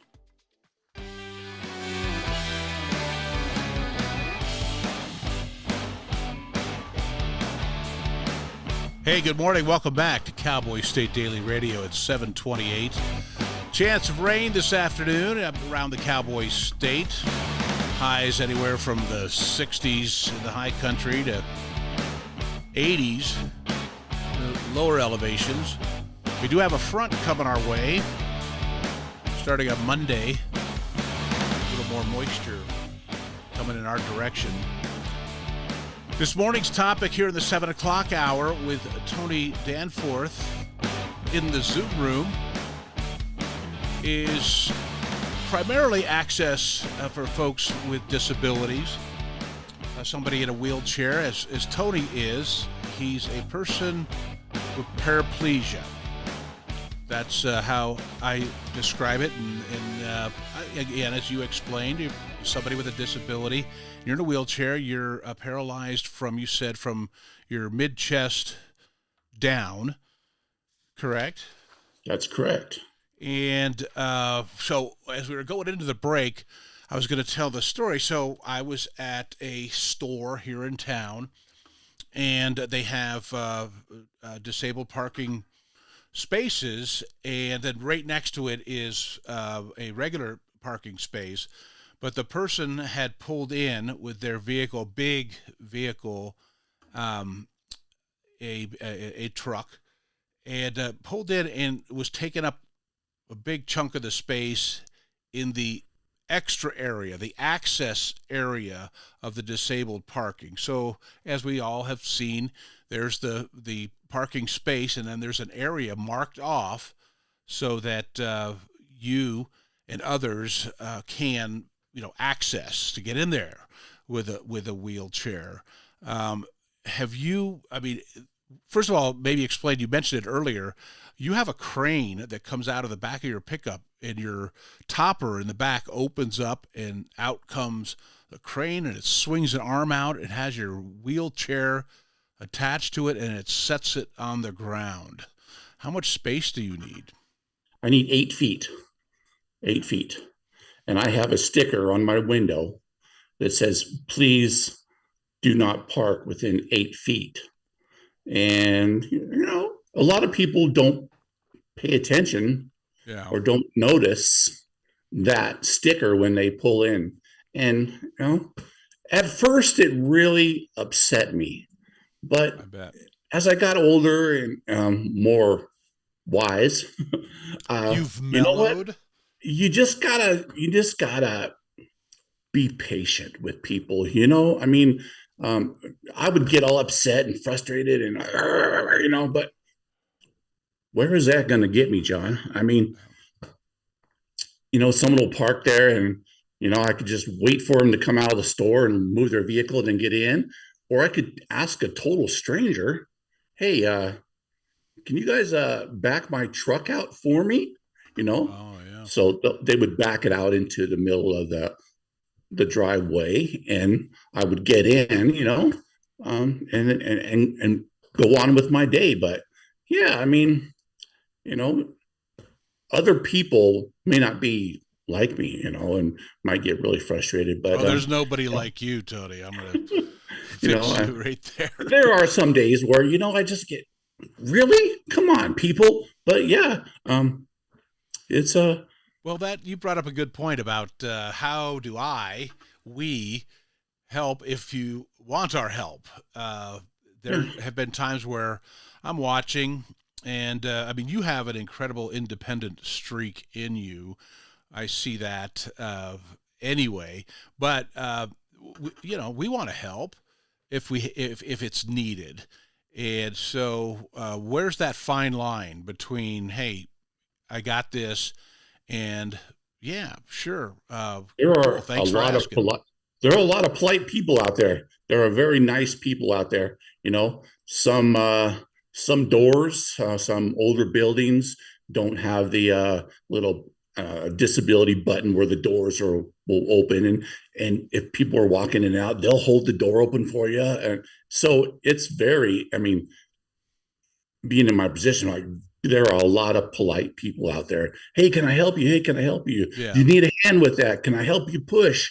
I'll be even getting out of my vehicle, and people will come up to me, sir, you need some help. And it's very, very humbling. Was there a time early on when you were feeling, I want to do this myself? Absolutely. Yeah. I want to do this. I don't want to have to rely. That's why I got the truck, is to be very, very independent. It helps me, I really honestly don't need any help getting in and out of the vehicle or anything like that. But, I'll take it if people want to, help, dude. Absolutely. Besides the modifications in your home and in the truck, did they have to make some arrangements for you at VacuTech where you work? No, VacuTech is all buildings now, commercial buildings now that are being built have to be ADA accessible. All the doors, everything has to be, bathrooms and stuff like that. If you're registered with a Chamber of Commerce or anything like that, has to be ADA accessible. But there are older buildings here in Sheridan. If we were going on vacation or something like that, older motels and stuff like that, to be handicap compliant, they think that, hey, let's just put up a grab bar by the toilet, or let's do something, but that's technically not really ADA accessible, but just because there may be an elderly person that's not in a wheelchair that just needs a grab bar to get up in the shower or get up on the toilet, how you have grab bars and stuff like that. We have it here. This house was built for probably an elderly person, obviously, since we couldn't get your chair through this door. But the bathrooms all have, what did you call them? Grab bars or Grab bars, yep. Yeah, and so I'll appreciate that as I age gracefully. but so is there frustration at times? I mean, you've got to probably do recon with some of the events and places that you're going or looking to vacation, right? Yes, sir. Yeah, yeah. My wife and daughter are all, they're very concerned about, hey, can dad get in there? So like that. So I'll have Madison go in. Madison's my daughter, she'll go check it out. And, hey, dad, yeah, you got this. You can do this, dad. Yeah. Are there places that you've gone where I would be surprised that you accessed? Oh, absolutely. Yeah. I've been to friends' homes that have, 5, 6, 7 steps that, but my wife is, very bold and strong, and we'll do it. We'll just get a couple guys, friends, lift me up there. But so you get to go. I remember at Coors Field, which was a relatively new stadium in the 90s. Now it's one of the oldest stadiums in Major League Baseball. But it was kind of a big deal they made about it because it had, at least at that time, all the rules and regulations for ADA accessible for disabled folks. I mean, and then you look at some of the like really old stadiums, like maybe Wrigley or Dodger Stadium. Look at that hat he's wearing. Oh, my God. Anyway, if you're just listening, not watching, he's wearing a Dodgers hat. And I still chant "Beat LA" every now and then, but just out of the blue. The point I'm making is that they talked about how much accessibility in space they had made for folks with disabilities. Do you find those places too, and maybe get some good perspective, good points of view? Oh, absolutely. Nowadays, like I said, if you build a building or you're designing something, you have to have many spots around that are ADA accessible, and they really do a great job of getting you up to front and stage center, to see everything, and bathrooms and everything like that. They do a really good job. You have to be cognizant of surfaces and steps and stairs and thresholds and all of those things. Is that are you looking like ahead when you're going places? Are you always looking out ahead? How am I going to get there? Yeah, going through a crowd, managing my way around, you have to be very cognizant about where you're going, how to get there, is there snow and ice, Yeah. Do you ever end up with somebody in your lap? I have actually. Yeah, I have. Because I almost did once. There was a person in a wheelchair behind me, and I just turned, up here and started making my move before I looked to see where I was going to step. And there was a chair right there. So I got my foot kind of in between where the pedals are. I didn't go. It didn't happen, but I saw the potential for it. And I think the lady who I know now is here in Sheridan is... I think she saw, look out for the big guy. He's coming your way. It would have been a bad scene had I went over the top of her. But yeah, I'm sure you've probably seen some faces of folks going, wow, sorry. Yeah. You don't really look when you're talking to people and stuff like that. You're walking and like, whoa, hey, yeah. Right. I mean, you're, and I think Deb's worse than I am, my wife, about not paying attention when she's turning around or something, or stopping right in the middle of a doorway or a hallway and go, meanwhile, there's 8 people, running right into her because they weren't prepared for her to stop. But I've done that too, so I can say that But hey, we're going to do our last break. But when we get back, I did want to talk too also with some of the health issues that you and others likely deal with in the condition and being in a wheelchair, prolonged sitting, etc. Because this is just an opportunity, Tony, because we're friends and you're so honest and you're so open about your situation, that a lot of us and a lot of those that are listening just have not been able to ask somebody with a disability. If you don't have somebody directly in your life that you're comfortable with or have had the experience with, as I mentioned earlier about my brother Frankie and in his time in the wheelchair and accessibility and the vehicle, I can certainly relate to your crane because Frankie had the van, and the van had a ramp that was automatic, and it would come up and it would slide out from underneath the van. And it needed, I don't think it needed 8 feet. It needed probably 6 feet at least. And then he would roll out on that ramp, and then it would lower down. And so, again, that was the beginning of my paying attention to access and so forth for folks with disabilities, folks in wheelchairs especially. So when we get back, we'll talk about that aspect of it as well, the health aspects of being in a wheelchair, so that we get it and we learn a little something, all of us today, about what you go through and what what your life is like.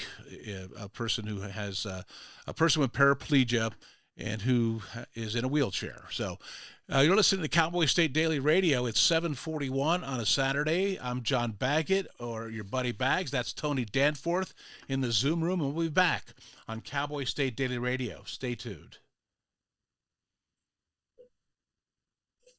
You're listening to the Cowboy State Daily Radio Network. There are so many stories to tell, and here at Cowboy State Daily, we pride ourselves in bringing those stories to you every day. I'm Riley Strand, videographer and production assistant for Cowboy State Daily Video News. Every day, host Wendy Core and I talk to the experienced journalists who are covering the topics, issues, and people that are important to Wyomingites. And in our daily newscast, we bring you their stories. Tune in to Cowboy State Daily Video News every morning, only on cowboystatedaily.com. You're listening to the Cowboy State Daily Radio Network. Julie was always a voracious reader. She'd carry 2 novels on an airplane because she'd read one on a 3-4 hour ride. And at some point, I began to notice that she would read a page and couldn't remember what she had just read, and she'd have to go back and read it again. I don't remember much these days after I read, but less does for me, and I love it.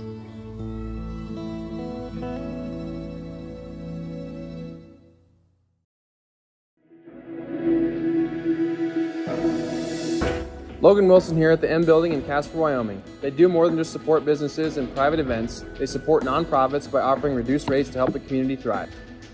The staff here at the M Building have been incredible in helping me organize a fantastic event. They are great partners for those who want to make a positive impact on the community. Come check out the M for your next event.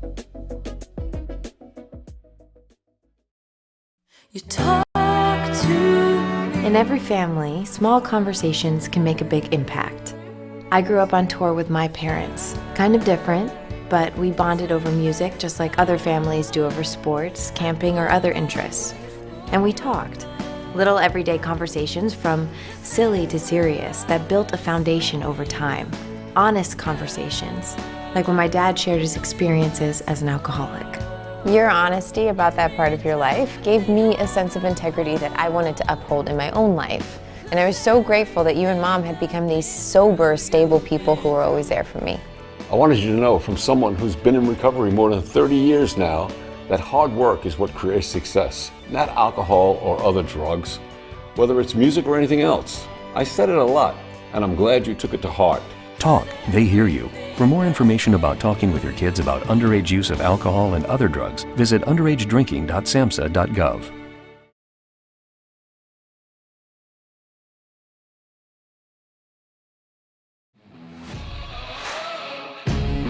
Hey, you're listening to Cowboy State Daily Radio. It's Saturday, so it's my turn, your buddy Bags, here in the Buddy Bags studio in Sheridan, Wyoming, where we have sunshine, blue skies, and it's 51 degrees right now. And in the Zoom room, it's Tony Danforth, friend of mine, next door neighbor, brother in Christ. And we've talked many times about my experience with my brother and his time in a wheelchair. Tony has paraplegia. And he is paralyzed from, I think you mentioned the breastbone on down because of an accident at work. How many years ago, Tony? This October will be 22 years. 22 years. And you have a daughter, obviously now, I guess because she's still so young, we can mention that her age, right? Get away. Yeah, we don't get in trouble. 23? 23, yeah. Yeah. Well, how is she doing? Is she still pursuing her music? She is. Before you answer that, I would tell folks how extremely talented she is. Do you remember I had her on my old show when I was doing the rock and roll show on the Peak radio station here in Sheridan, and I got to bring her in because she is such a very talented singer, musician, just always, and she sang at church. And so we were blessed to be able to hear her. How's she doing and what's she doing? She's doing great. She's a senior at CU Denver, and she's doing a double major. She wants to pursue her music education, and she wants to teach it, and she wants to perform it. I think she'll be wonderful because we did see her instructing, teaching the kids at church with a lot of our music programs at Ignite Wesleyan Church. She was involved with our kids very much because, and partly due to, she may have done it anyway, but our children's pastor is Gretchen Danforth, your wife, and also my next door neighbor. And she does a wonderful job. I told you this story before, but my audience hasn't heard that. When we moved to Sheridan from Denver 6 years ago, I was moving home, and Deb had never really lived in a small town. She's a Cincinnati, Dayton, Ohio area, grew up most of her life, although she was born in Kemmerer, Wyoming. Did you know that? No, I did not know technically that. A native, but they left before she was 1 year old, and they ended up back east, Chicago, I think, first, or somewhere else. I don't remember. But anyway, so getting her to come up here, we did what we called a church search. We went to the same church in Denver for 25 years, and so we went to 5 or 6 different churches here. I loved every one of them. it was for one that, oh yeah, this is the one, and then we'd go to another, oh, that's the one, or this. So we end up going to, and remember when we got here, it was right before the holidays, and I was total bah humbug because all our stuff were in boxes, our boys were away, we were going to be in a new place over the holidays, and I just was not in the Christmas spirit at all. And so we went to, it was Sheridan Wesleyan Church at that time, and we went to the Sunday service. It was really good. Aaron Hughes was the pastor then and did a great job. And but in there they teased, I think it was Gretchen got up there and said, we're going to have our children's Christmas program on Thursday or Friday or whatever it was going to be. And Deb says, let's go to that. And I said, no, that's weird. We don't have any kids here. No, but we'll be like the creepy people that nobody knows. So I don't want. She goes, you need to go because you're just all in a bad mood and you don't have the Christmas spirit and whatever. And she more or less, threatened me and said, we're going. And so we went to the service, the children's Christmas pageant service. And it was the chaos. It was the herding of cats that Gretchen and others at our church were doing that night that it's like somebody threw a switch. I was suddenly ready for Christmas. I was the Grinch with the heart after the heart had grown, 3 sizes that day. And that was that we left there and said, this is our church. And it was because awesome. of Gretchen and the children's program. Everything else was wonderful, but so were some of the other services in town, and some of the other pastors were wonderful. But it was just being around all those kids and the enthusiasm.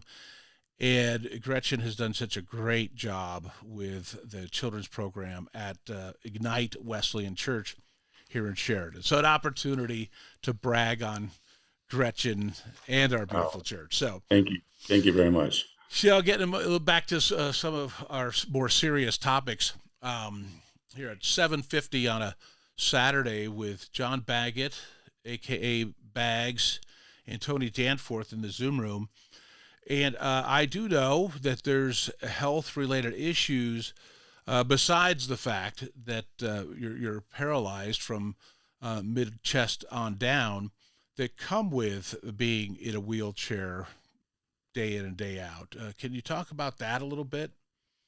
I don't know in what detail you would like me to go to, but just whatever you're comfortable with. And I'm comfortable. I talk about this, I have no reservation, but I just don't want to get too graphic on your show. But bladder issues, bowel issues, infections, skin issues. You don't have any sensation, you don't have any feeling.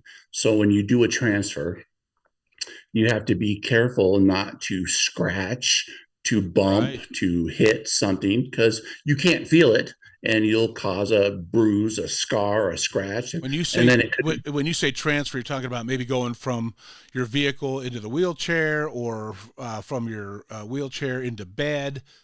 Shower chair, yeah. Okay, yeah. You get naked, you get into the bathtub or the shower, you have to transfer, and you could scratch your leg on the metal of the chair or something and get infected. And so you have to be really cognizant. Me and my wife, she checks my skin every night before we go to bed. I'll roll over, and she checks my body for bruises or skin issues or anything like that, infections, rashes, or anything like that. And then you have to really take care of them. And your feet, bumping stuff, I'm a guy, I just throw my legs around and they hit everything. And so, you could have some foot issues. And I have a colostomy bag to do a bowel program. So I have to change that, Right. I have a suprapubic catheter in my pubic bone, which helps me urinate. So when you sweat on your body, you have to make sure that all that area down there is clean. When you sweat, you have this foreign object, this hole in your pubic bone that sweat could go down in and then get UTIs, bladder infections, bladder stones. And since you can't feel none of that, when you do get an infection, your body reacts to that. And you'll get a fever, you'll start getting sweats. So you have to stay cognizant about that kind of stuff. Yeah, and I imagine that there's not a whole lot. I mean, thank you, brother, for sharing that. Again, this is, tough to talk about, and for us who, maybe some of us who don't know somebody who's in the same situation as you, we wonder about it, and that's why I wanted to do a show on it. The show is sometimes fun, sometimes entertaining, but I'm hoping that all the time it's informative. And again, this is one of those places where people are afraid to go, afraid to ask, but are wondering about it. I do and have. But where do you go with that? I mean, do you have a support group? Are there other people with similar conditions that you talk to, or therapists, or pastors? I don't have I don't go to support groups or anything like that. I went to a place down in Colorado called Craig Hospital, and it is the #1 spinal cord injury hospital in the United States. Very familiar with it. You bet. It is absolutely amazing. They teach you from the time you are injured, to the time you leave that place, that you know everything you need to know about living in a wheelchair. And they just drill that into you, and your spouse, or you do classes. Train them too. Train them, yeah. I mean, it's very thorough, and that your life is going to change, and this is the way that you need to live your life. And yeah, the divorce rate is very, very high. And one thing that me and my wife were adamant that we were not going to be a statistic, and we were going to make that say, nope, not today, devil. It ain't going to work. Amen. And, well, you talked about it a little bit before about your faith and God's hand on things. A place to take some of this. You really are an inspiration to me and other folks who know you well, is the level of your faith. We get to see that. We get to watch that. You volunteer at church. You're right there as a greeter and other behind-the-scenes things that you do at our church. Is that a place for you to release maybe some of the anxiety or? Absolutely. John, I'm not always this positive. I've had my bad days. Yeah. Trust me.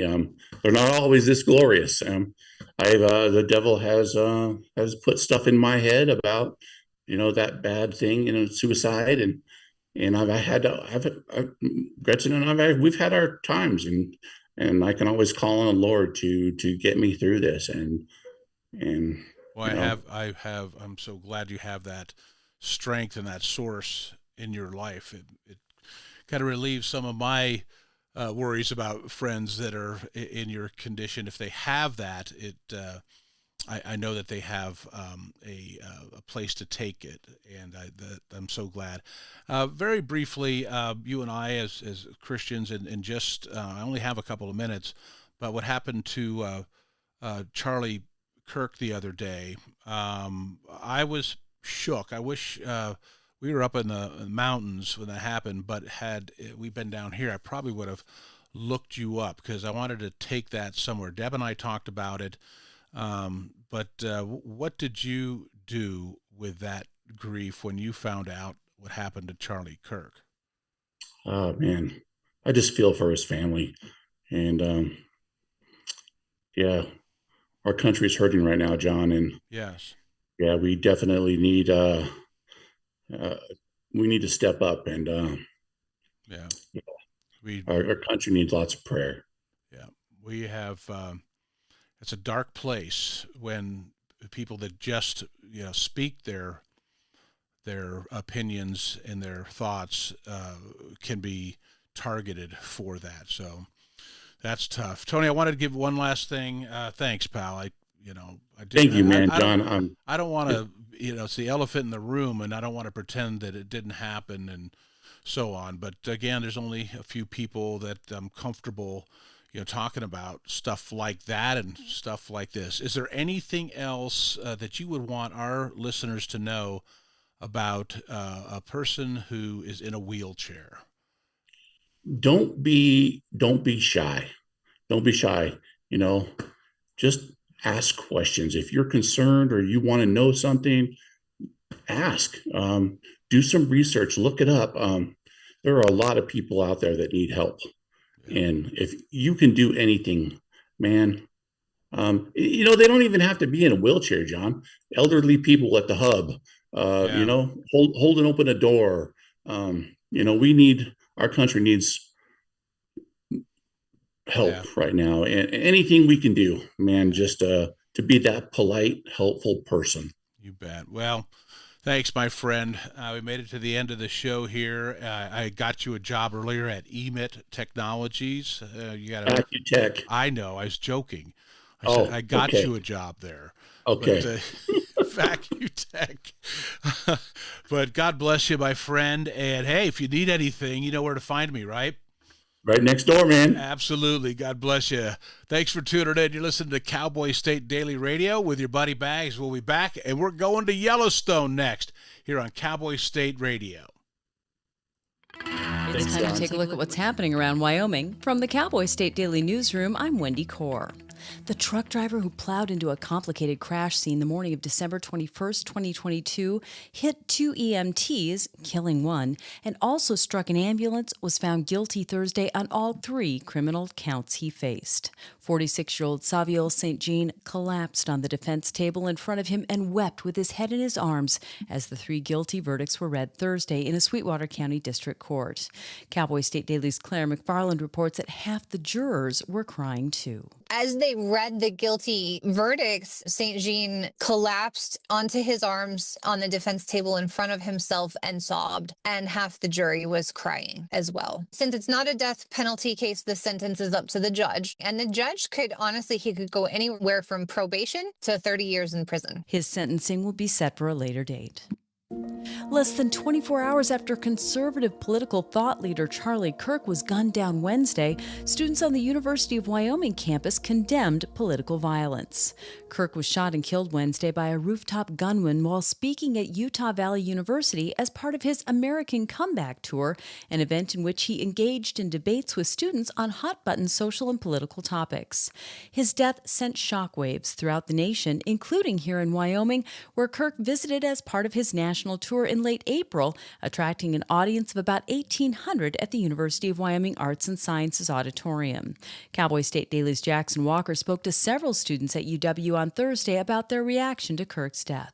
While students across the board condemned political violence, there certainly was a different variance of reactions about what happened to Charlie Kirk and kind of Kirk's legacy in the U.S. as a whole. Now, some students were very forcefully against something like this. They were saying that political violence should never happen, that Kirk's death was very sad. Others were less so. I spoke to one student in particular who said that they were glad that a voice like Kirk's is out of the spotlight, their words exactly.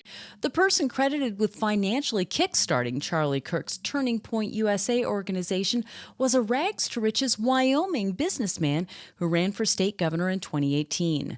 When the group started, Kirk was just 18, and Claire McFarland reports that Wyoming multimillionaire Foster Freeze saw something in him. Kirk was actually really public about that, publicly crediting Foster Freeze with jump-starting this organization that started off with a few $1,000s and now is in the multi-millions. And so I was trying to find someone in Wyoming who could talk about what potentially Freeze saw in Charlie Kirk, and my search actually led me right back home to the original co-founder of Cowboy State Daily, and that was Annalise Wiederspan, who was also on close terms with Freeze around 2018 and saw this relationship with Charlie Kirk and Freeze because she was receiving the funding and hatching the idea for Cowboy State Daily. At the time of his death, the 31-year-old had become one of the most powerful political voices from the conservative and Christian right, especially young people. I'll be back with more news right after this. Wyoming families face big challenges and big opportunities. That's why Wyoming Family Alliance is hosting the 4th annual Wyoming Family Policy Summit on September 26th and 27th in Cheyenne.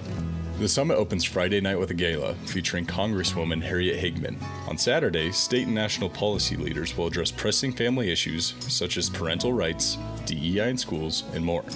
Reserve your seat today at wyomingfamily.org. That's wyomingfamily.org. Well, aviation groupies who love to ooh and ah at anything cool with wings, there's nothing like that bone-shaking rumble of a military fighter jet taking off. That's what the lucky few near the tarmac at Casper-Natrona County International Airport got to feel on Tuesday night when a pair of Marine FA-18 Hornets took off after hot refueling. The general manager for Aero Center Casper told Cowboy State Daily's Greg Johnson that locals better get used to that deep-in-your-soul feeling of military jets taking off, because the airport this year began fulfilling a new contract to service military aircraft. they put down and they refuel while the engines are still running, and they go back up. These airport people, career aviation people, been there for decades, they still get really excited and giddy when these cool aircraft land. Longtime airport director Glenn Januska said that even after more than 30 years in the aviation industry, he still feels like an excited kid when cool airplanes like these show up in Casper. And that's today's news. Get your free digital subscription to Wyoming's only statewide newspaper by clicking on the daily newsletter button at cowboystatedaily.com. I'm Wendy Core for Cowboy State Daily.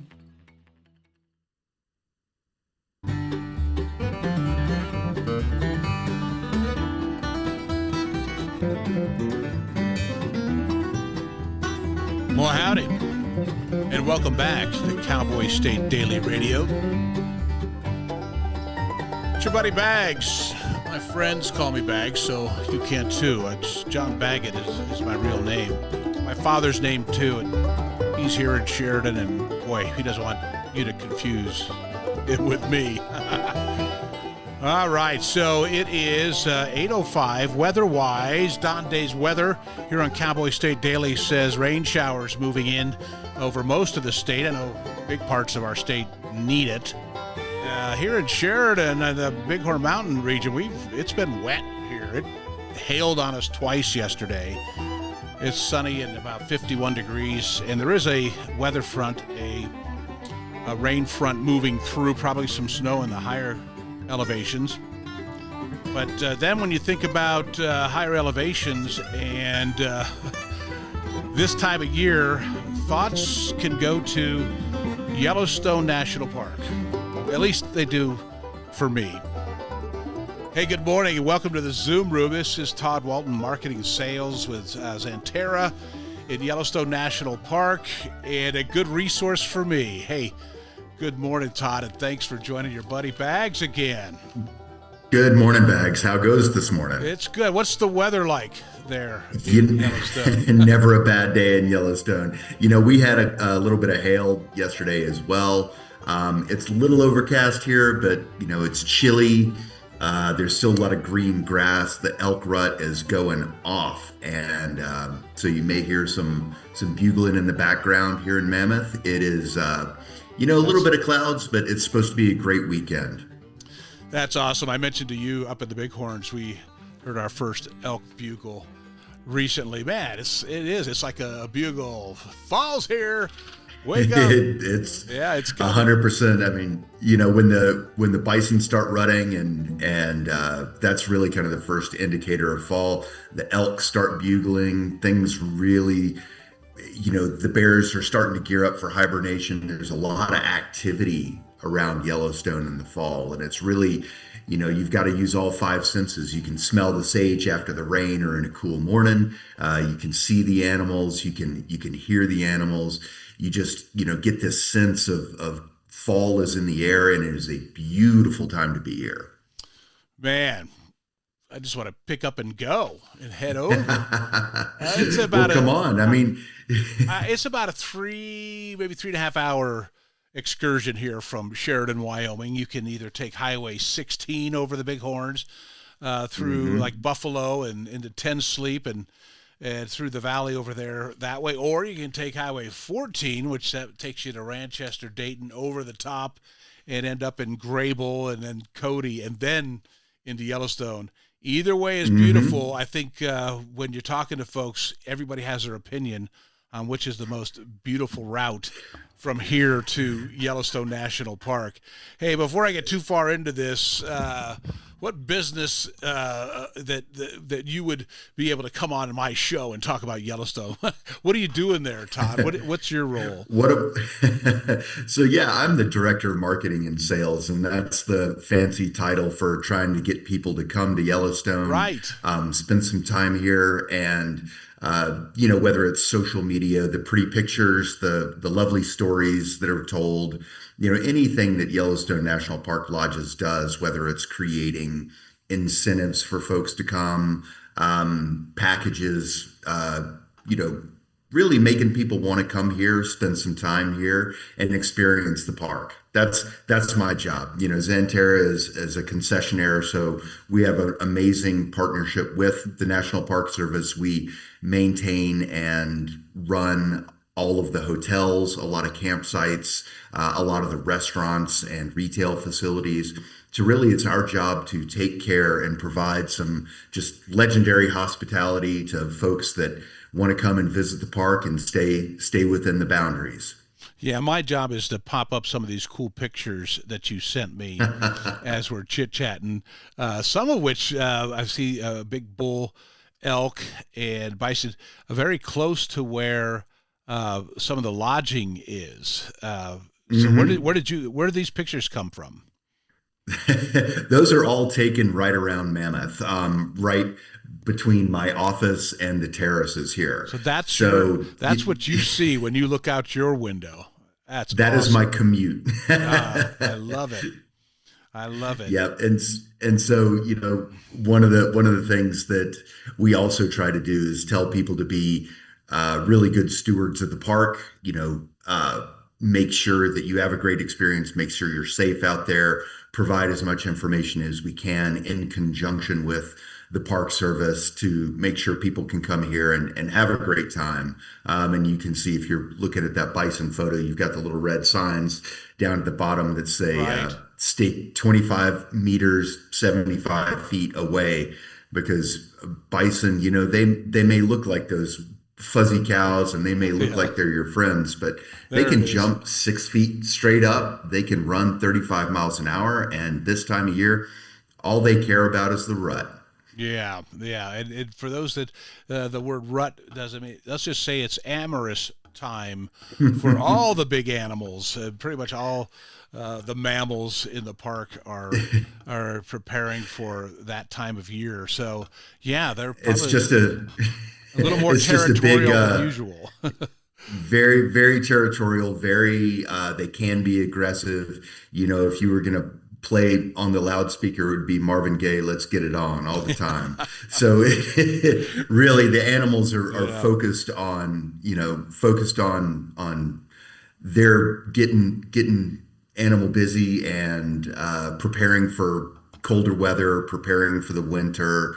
Really focused on eating and bulking up so they can survive.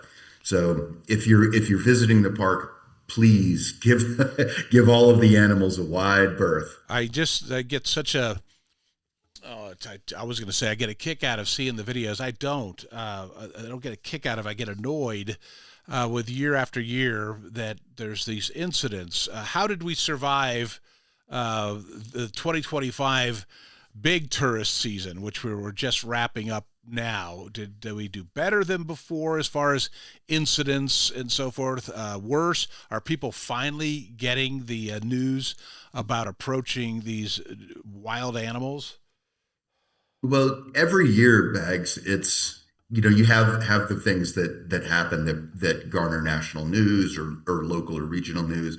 I know Cowboy State Daily does an amazing job of reporting on things that happen within the park and not just Yellowstone, but Teton and all over the state of Wyoming.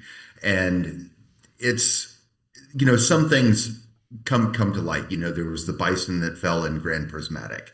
That was an older bison that just slipped and fell. I mean, that happens. Yep. There was a incident where an individual, I believe, I may not have this correct, but somebody dipped their hand or dipped their foot into one of the geyser or hot pots and came away with an injury.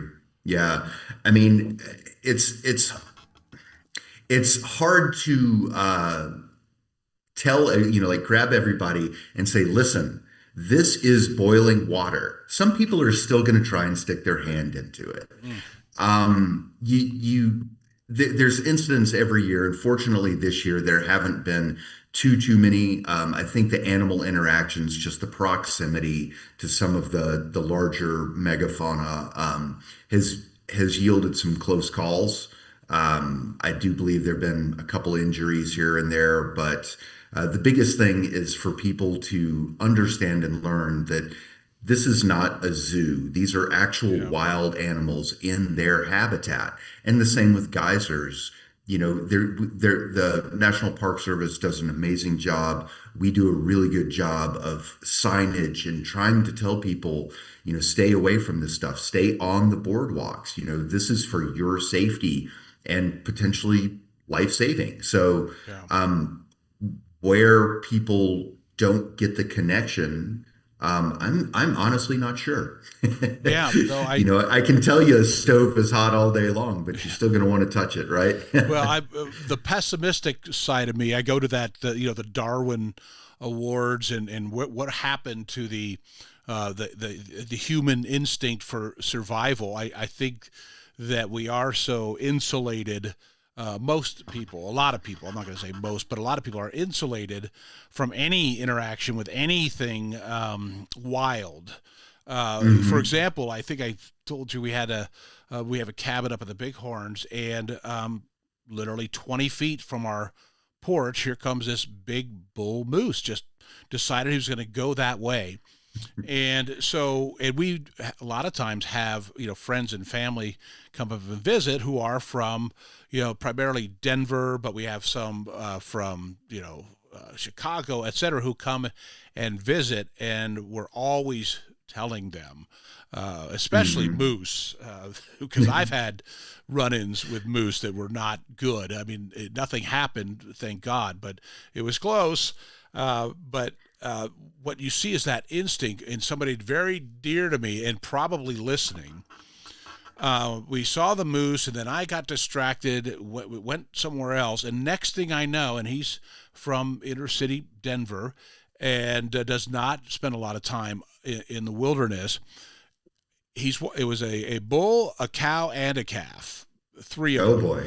And we started out where we were probably 60 to 70 yards away from them, and I got distracted because we were fishing, and I went either to the vehicle to get the bag or something.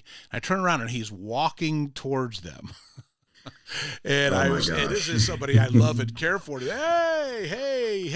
And he's like, wow, you know, I just wanted to get a really good picture.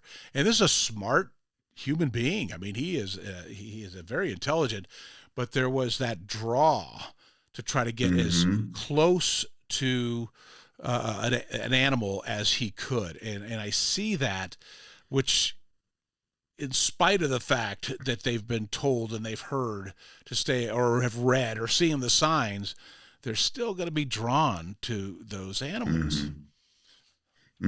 It's true. You see it especially all over Yellowstone, because being the world's first national park and being able to protect and have the amount of, you know, whether it's wolves or bears or elk, pronghorn, moose, bison, you name it. It's so out of the ordinary and so amazing to see in person that of course you're going to be drawn into it. But, you know, I can't tell you how many times my office is up here in Mammoth in the north part of the park, where all the, you know, major Park Service offices and everything are. And just walking around, you'll see people, you know, looking on their phone, and I'll come out of my office or I'll be walking around Mammoth and say like, hey, look up, because they'll be so close to an elk that, you know, the elk, it may be a cow, they may not be paying too much attention to them, but still they can get super aggressive. And just the lack of attention and understanding that these are wild animals, and we're in their habitat. It's not like you're going to a zoo. It's not like you're walking through, you know, a wildlife park. This is wildlife. So whether you're on the phone or trying to get a picture, you know, if you're taking a picture with a you know, a DSLR or something like that, you've got great lens capability. If you've got, you know, a phone that you've purchased in the past 5 years, those can get great zoom shots. Please use the zoom. Yeah, you don't have to get super close. One of our visits, we were blessed.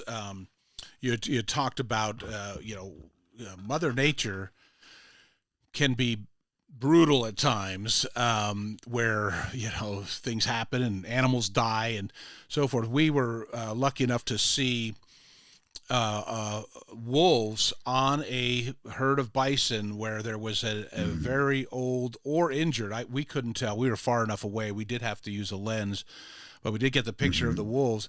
And what they were doing was following along behind that cow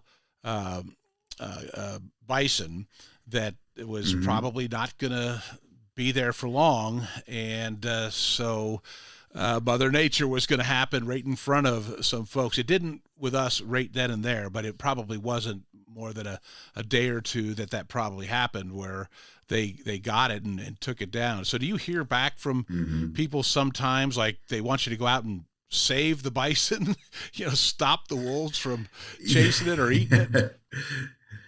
Bags, if you name it, I've heard it. Okay.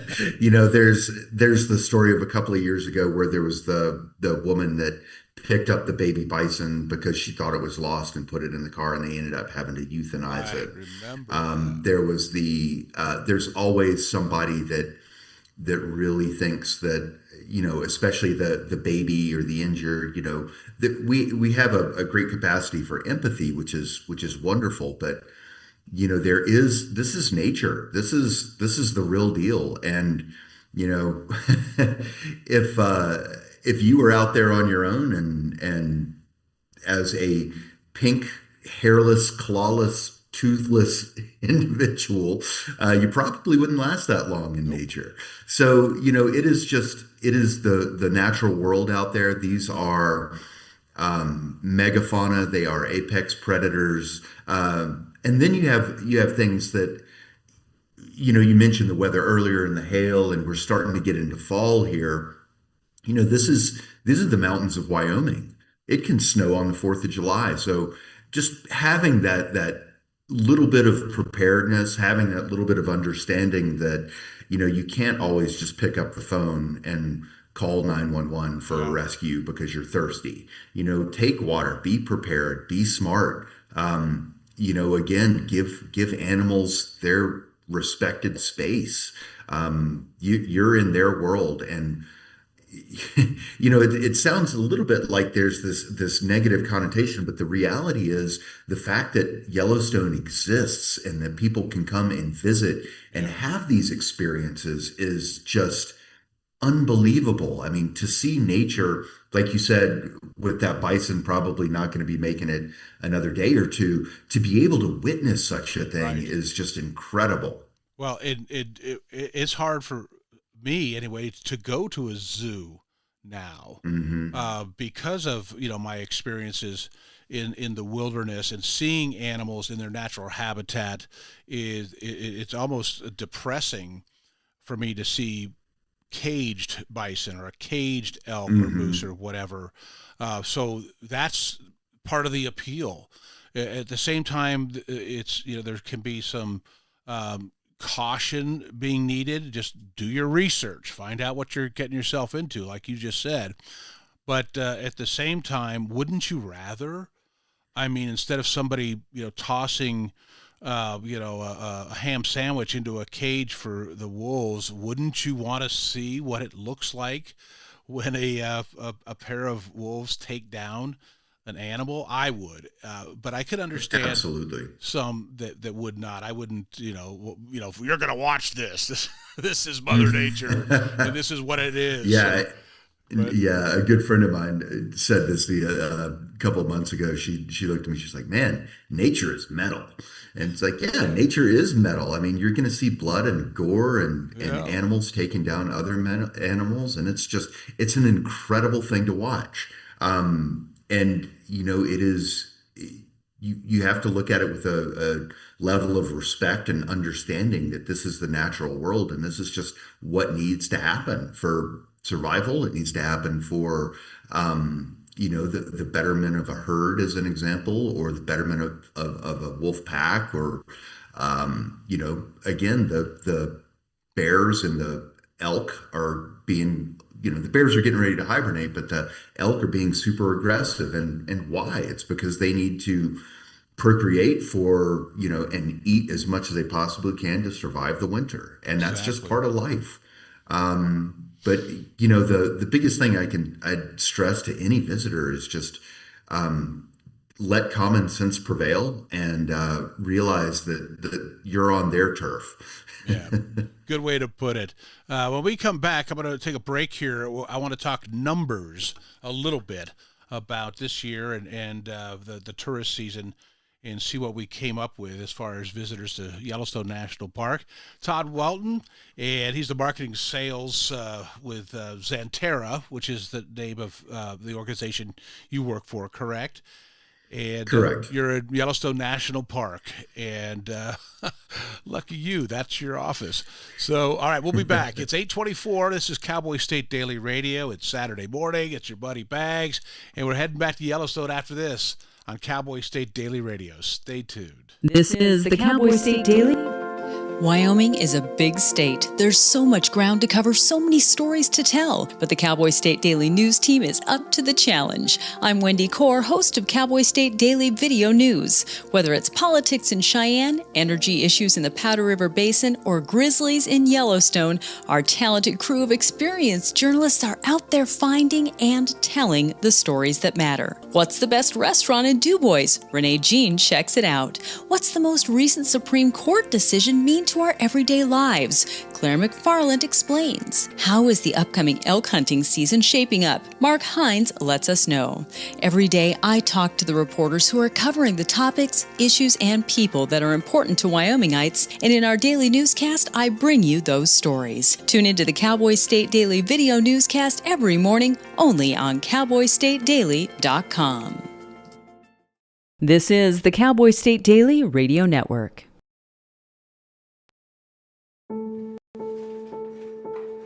We all make choices. When it comes to alcohol, kids make choices whether to drink or not. Bye, Dad. Bye-bye. Remember, I'm going to Alex's party tonight and sleeping over. Have fun. Hey, have a seat for a second. Remind me about that party again? Alex is just... And adults make choices whether to talk about it. That's true of parents and every other trusted adult in a kid's life. Kids want to know our expectations when it comes to alcohol and other drugs. They want guidance and honest answers to their questions. And it makes a difference when the message is consistent and part of everyday conversations. So talk with your kids and help lead them on a positive path. Because when you talk, they hear you. For more information about talking with your kids about underage use of alcohol and other drugs, visit underagedrinking.samhsa.gov. I don't think that many kids in my son's school even do it. He makes fun of his friend who vapes. He would never try it. She's into soccer. She's on the honor roll. She's just not the type. No way. No way. No way. No way, my kid would never vape. Get your head out of the cloud. Today, nearly 8,000 kids will start vaping. Maybe even yours. Learn about the dangers at talkaboutvaping.org.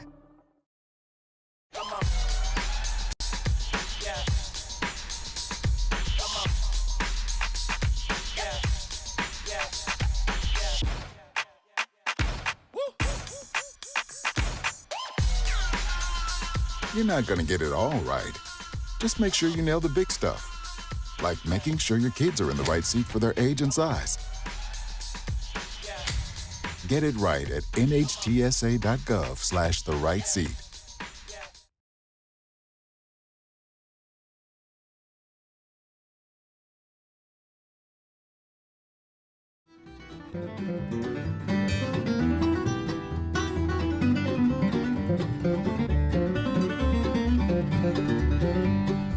Stand by there, Zoom Room. I'm showing images on the streaming part of our show.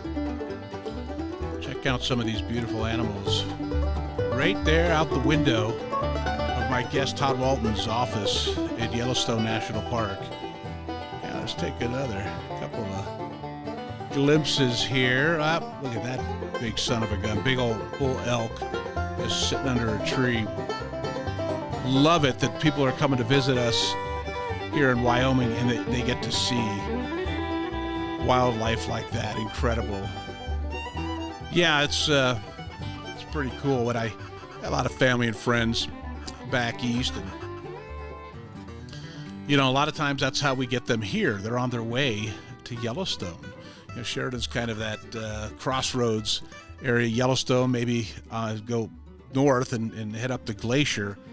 But here pretty soon, we're going to be talking about this fall and then the winter season coming up. But how'd we do this past summer, Todd? We did really well. The National Park Service just released their August numbers the other day, and it's looking, 2021 was the record year for Yellowstone. And as of August this year, we're looking to be within pretty close range of those 2021 numbers. According to the visitation by the end of August in 2021, there was like 3.59 million visitors, and in 2025, it looks like 3.55. So we're between, 50, 60,000 visitors away from the record year, according to the NPS numbers. And, I can say that, interestingly enough, there's this kind of this perception that Yellowstone is just unobtainable or way too crowded in July and August. And that wasn't the case this year. The numbers were good. We had a lot of visitors, but it wasn't as busy as it's been in years past. And I think some of that is people have the ability to come in what I call the secret season, right? To me, this is, when the fall is coming around and the weather's a little bit cooler and the crowds die down a little bit, that's the best time to visit Yellowstone. And, so summer was, I would say, kind of flat compared to a record year. So it was busy for sure, but it wasn't as busy as years past, or at least it felt that way. September's looking really good. We've got a lot of folks in the park. They're here for the wildlife. They're here for the Yellowstone experience, the hiking when it's got the cooler weather, when you can get into the backcountry a little bit more and not have to fight for a parking spot at the trailheads. But honestly, all summer, Bags, there were plenty of spaces at a lot of the major trailheads. So it doesn't really matter what time of year you're coming. Come on and visit Yellowstone. It's changing one of the most amazing. Quaking aspen. Yeah. That too is exactly something that people need to see this time of exactly. year.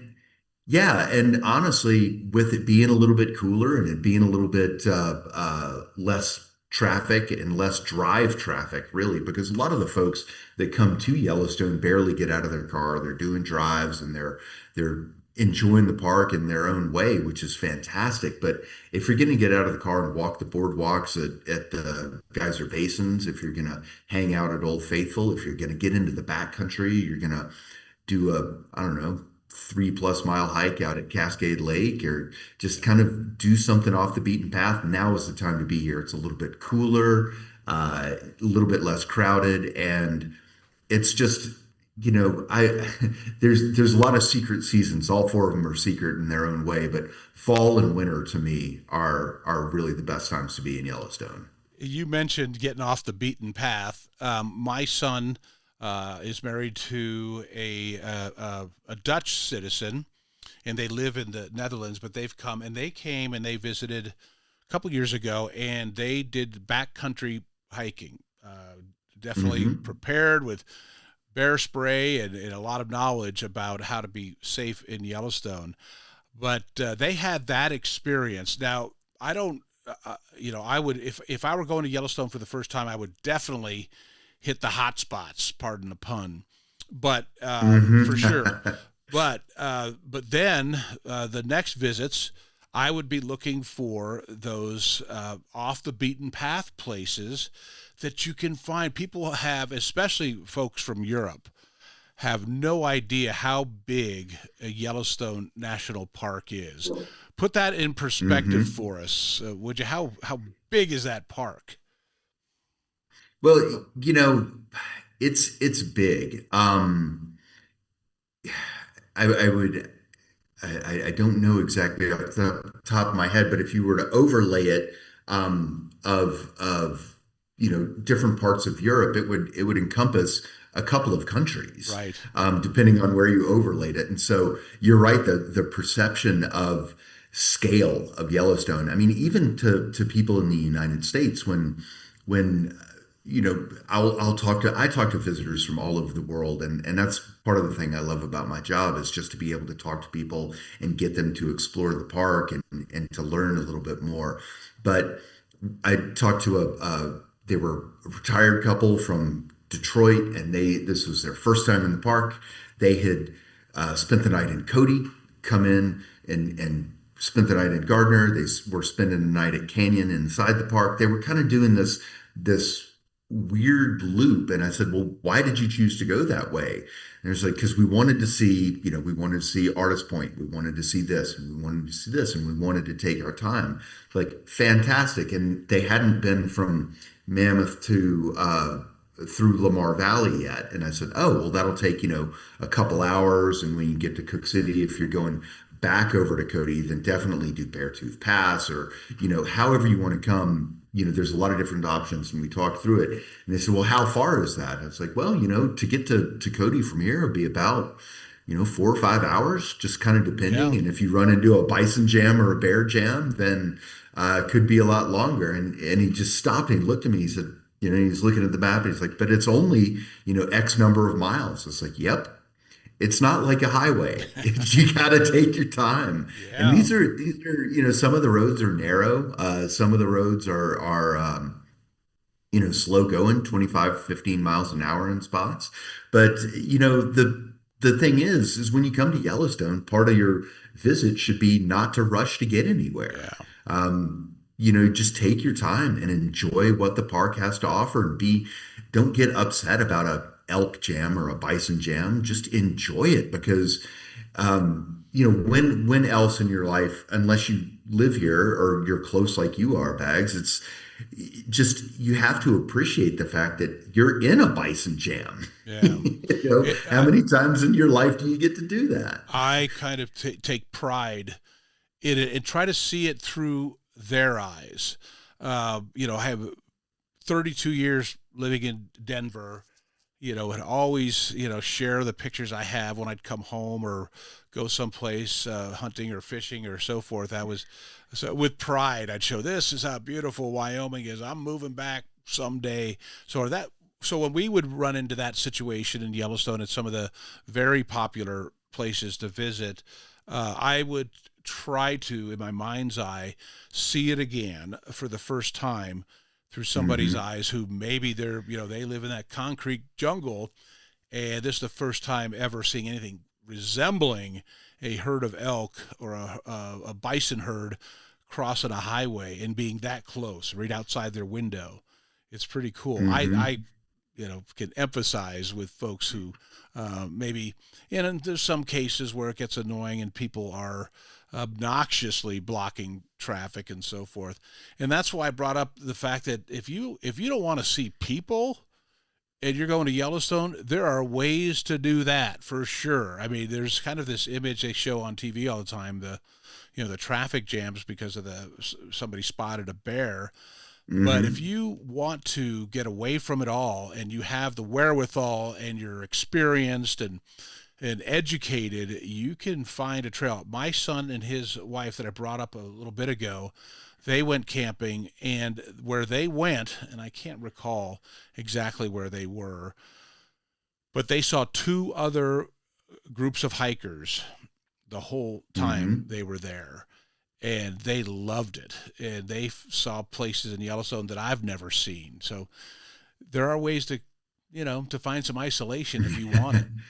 There's hundreds of miles of trails in Yellowstone if you're a hiker or a walker. But even if you get off the main boardwalks here in Mammoth, if you're hiking along the terraces, but there's a couple of trails that are out of Lower Mammoth. There's a couple of trails outside of Gardner. There's a couple of great trails here in Mammoth, like the Beaver Ponds is one of the most popular trails.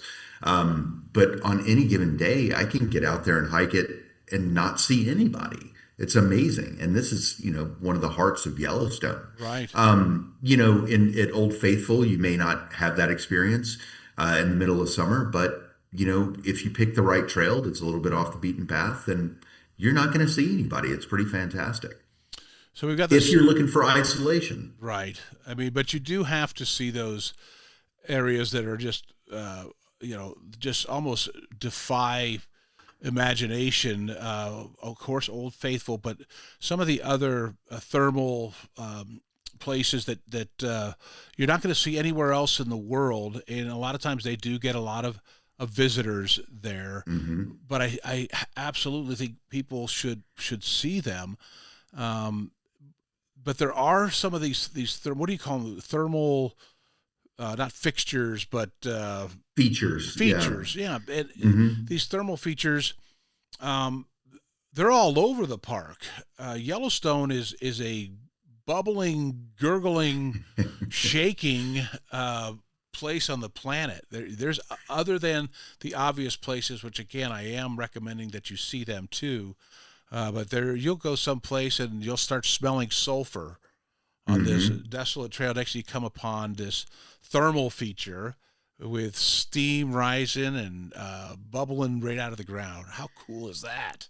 It's pretty amazing. And, Yellowstone is home to 50% of the world's thermal features. So, Iceland is amazing, but you can see something really similar here in Yellowstone.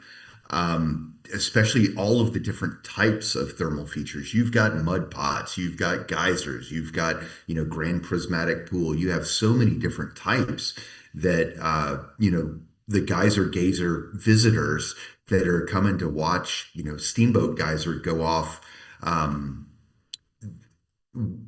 whenever it goes off, because it's the only one that's consistent really is Old Faithful. There's a few that are very consistent near Old Faithful, but Old Faithful is about every 90 minutes, so you can pretty much count on it. But even seeing that, I work and live here in the park, and it is to be able to just go down to Old Faithful and see it go. Every time I see it go off, it's just incredible to me. And I would encourage anybody and everybody to come and see it at least once. Whether you're a local or whether you're a visitor from the Netherlands or India, or it doesn't matter where you're coming from. It's just the place to see all of these thermal features. It's the place to see the bison, to see animals, to see, you've got the pines, you've got aspens, you've got, so many things to experience here in Yellowstone.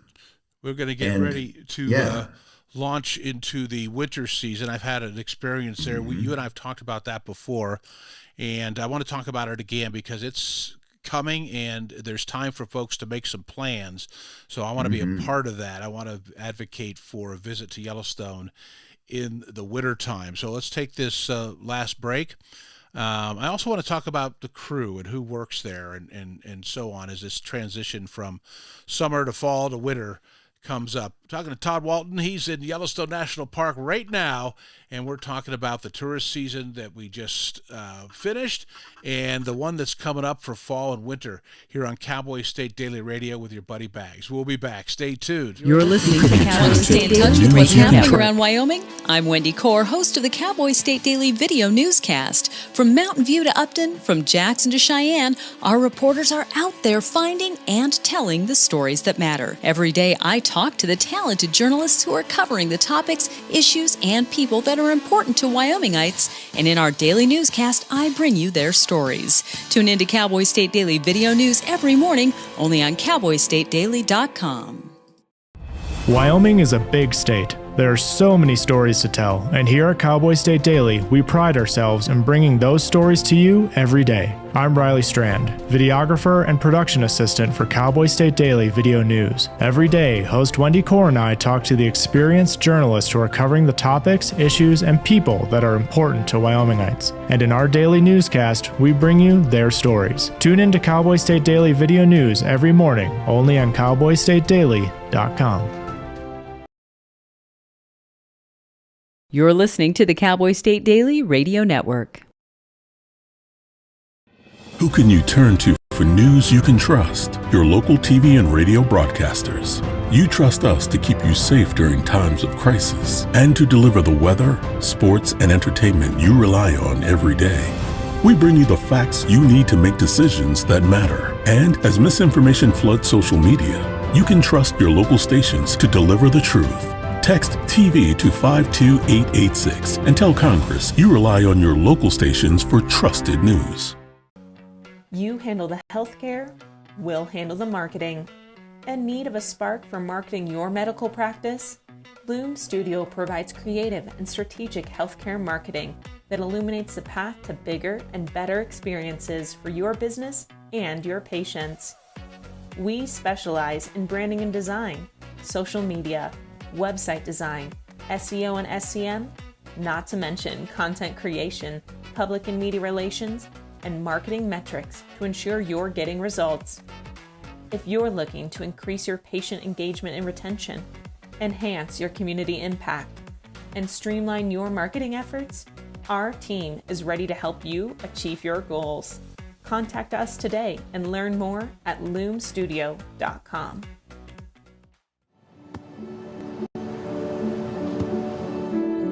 I don't remember how it started. Go to that. Cowboy. Our back and forth. It always came back. Dad! You probably don't remember what you told me, That was perfect. but I heard every word.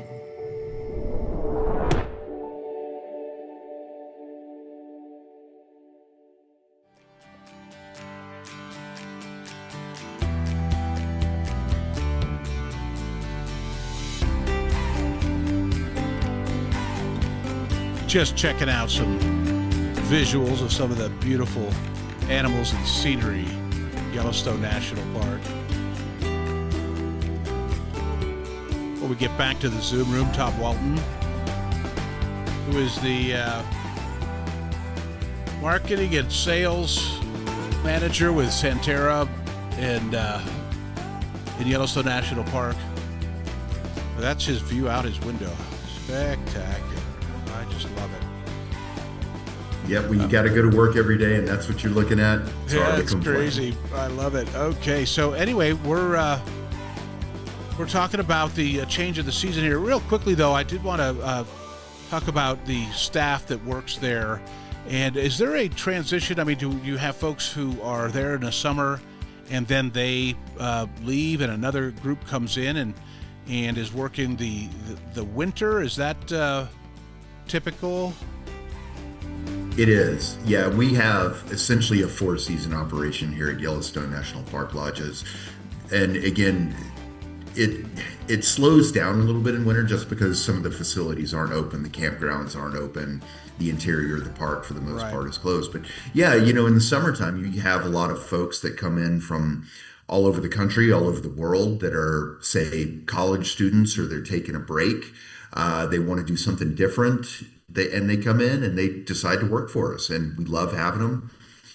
We see anything from retired folks, that want to come out and do what we call the Helping Hands program, which is kind of right now between seasons. We get a lot of college students, like I said, that come in for the summer and do such a variety of jobs. And then, we do have some international folks that come in and, based on seasons, say in South America, or if people want to just have a change of pace and do something different, then great, we welcome them all. But yeah, our staffing is really solid throughout the year. Obviously in wintertime with less stuff open, we have less people, but in the summertime, we have a great community of folks from all over the U.S. Again, college students, retirees, folks that have been coming here for 30 years plus to do seasonal work. And then we have, a variety of different international folks that come in. You have guides. So it really just kind of depends. You have guides. Do the guides, especially wintertime, very knowledgeable?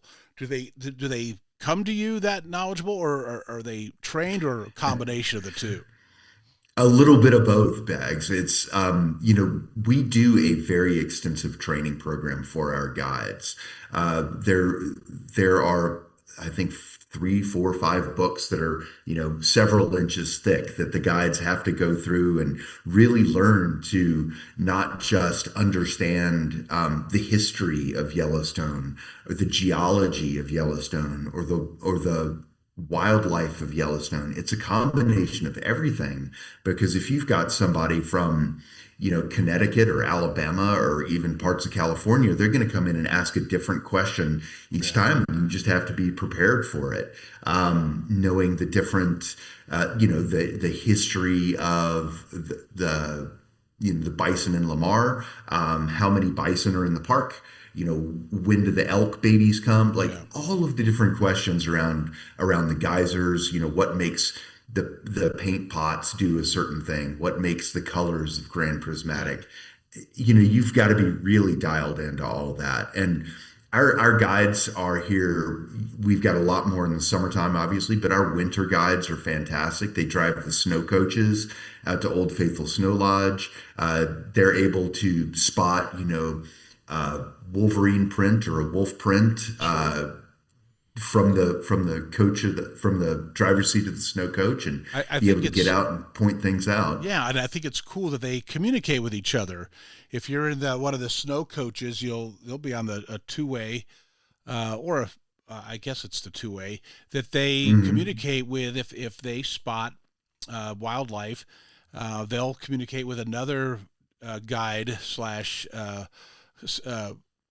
coach driver and let them know what they've spotted, so that you get to see it too. That's when we saw, for the only time for me in Yellowstone, 5 visits now, only once in winter, and that's how we got to see wolves for the first time in Yellowstone. Is that one of the coach drivers contacted our guide driver, and so we headed that way, and we were just so blessed and lucky to see that, and that was really cool. You're at your office is at the Mammoth Hotel in that area? It's in that area, yeah. So, that's where all the Park Service offices are, and that's where the administrative offices are. Mm-hmm. Well, so Mammoth Springs, it'd be hard. I don't have an image of that here, but it was in our promo. Just happened to be an image of it in the summertime, steaming and pouring and all the colors and so forth. But what's really cool is to see that in the wintertime, Mammoth Springs, where there's icicles frozen here at the same time there's steaming and crazy colors on it. So that's how I'm leading into visiting Yellowstone in the wintertime. So Deb and I did. Yeah. It's been, 5-6 years now since we did that. Okay, something like that. And it was an incredible experience. We're already talking about our next trip. There were some of the tours that we did on that visit. We left some that we haven't done yet, so we have some new things to look forward to. What in your opinion, makes the winter visit to Yellowstone National Park so special? Well, and I think you nailed it, Bags. It is a secret season. It is so unique to be able to get into the interior of the park. And, a lot of people will book their rooms. They've been coming here for decades, right? And the minute they check out, they'll book the same room for next year. So, we are running some great specials right now, 4 packages for getting into the interior and staying at Snow Lodge down at Old Faithful, where you can cross-country ski. You can do different types of tours. Here in Mammoth, the north end of the park, we do a lot of wildlife tours based out of here. Cross-country skiing again, snowshoeing, just getting out and experiencing winter. And if you're not, that's what we did. Yeah. Is we went on to the website and made a decision about the package that we wanted that worked best for us. And there's, depending on how long you want to stay and how much time you have, of which tours that you would do. So somebody listening, what they can go to, where's the website, in other words?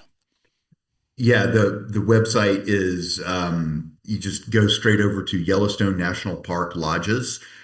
You can see right up at the top, we've got packages, we've got offers, things to do, summer, winter, and the fall. We've got a lot of great fall packages going on right now. Again, really kind of focused on wildlife, on experiencing the park in that sort of secret season. One thing I do want to note, especially to the Cowboy State Daily listeners, is that for the first time, Yellowstone National Park Lodges is offering what we call a locals discount. So if you're in the listening area or if you're listening online, we've got a Montana, Wyoming, and Idaho locals discount going on. So just go to the website and check that out. That's YellowstoneNationalParkLodges.com. Also, with the tours, the winter packages, booking the snow coaches, you can do all of that through our website. We've got a lot going on this winter, but this is also the first year that we've kept Mammoth open all fall. So typically we close down from, say, November 1 through the middle of December, but Mammoth Hotel and the dining room is going to be open all fall. It's a great time to visit again. I mean, last year was such a mild fall there up until the middle of November.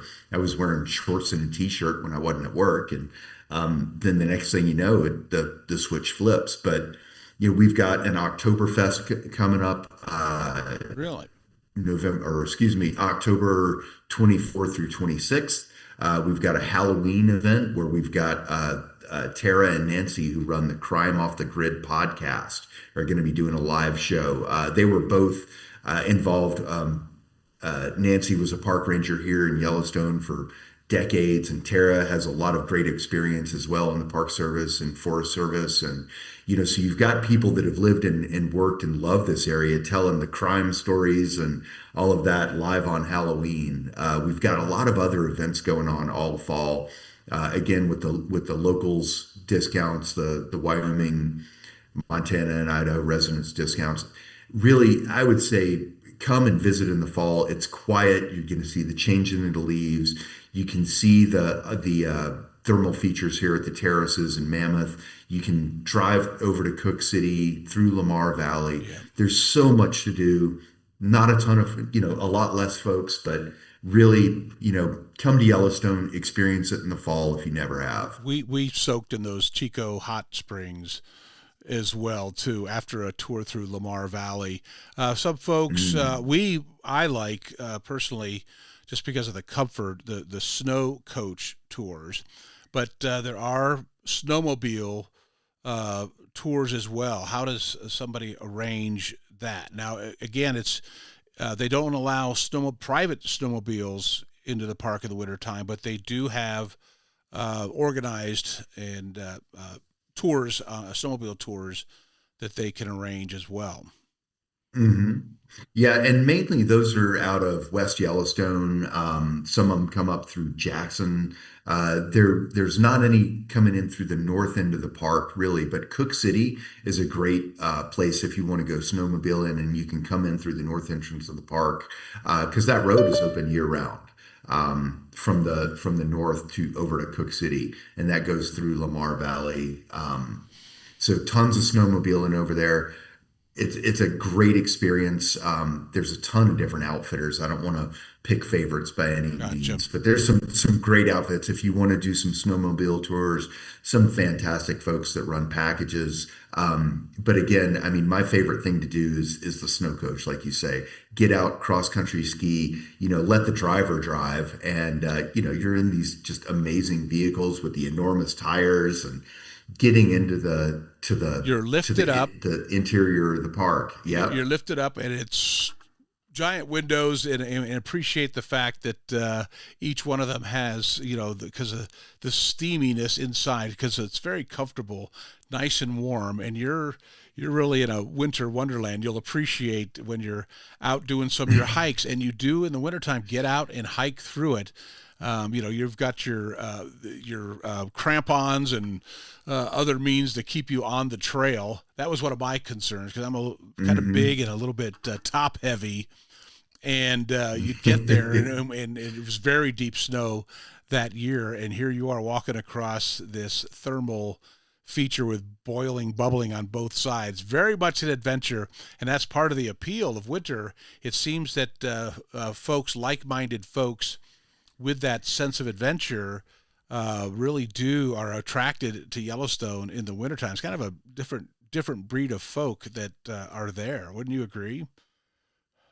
I absolutely agree. And, I'm someone that loves winter, absolutely thrives in it. And it is one of my favorite times of year to be here because it's so quiet. You have the snow that's muffled all the sound, but you can still, see the bison hanging out near the thermals. You can see, like I said, the thermals coming up, just having that steam and the contrast to the snow. It's an amazing time to be here. Well, I love winter because I can snowshoe, I can cross-country ski, I can do everything. You bet. Well, I got to get going here. We're right at the top of the hour. Went quickly, as usual, Todd. Can't wait for us to have this conversation again.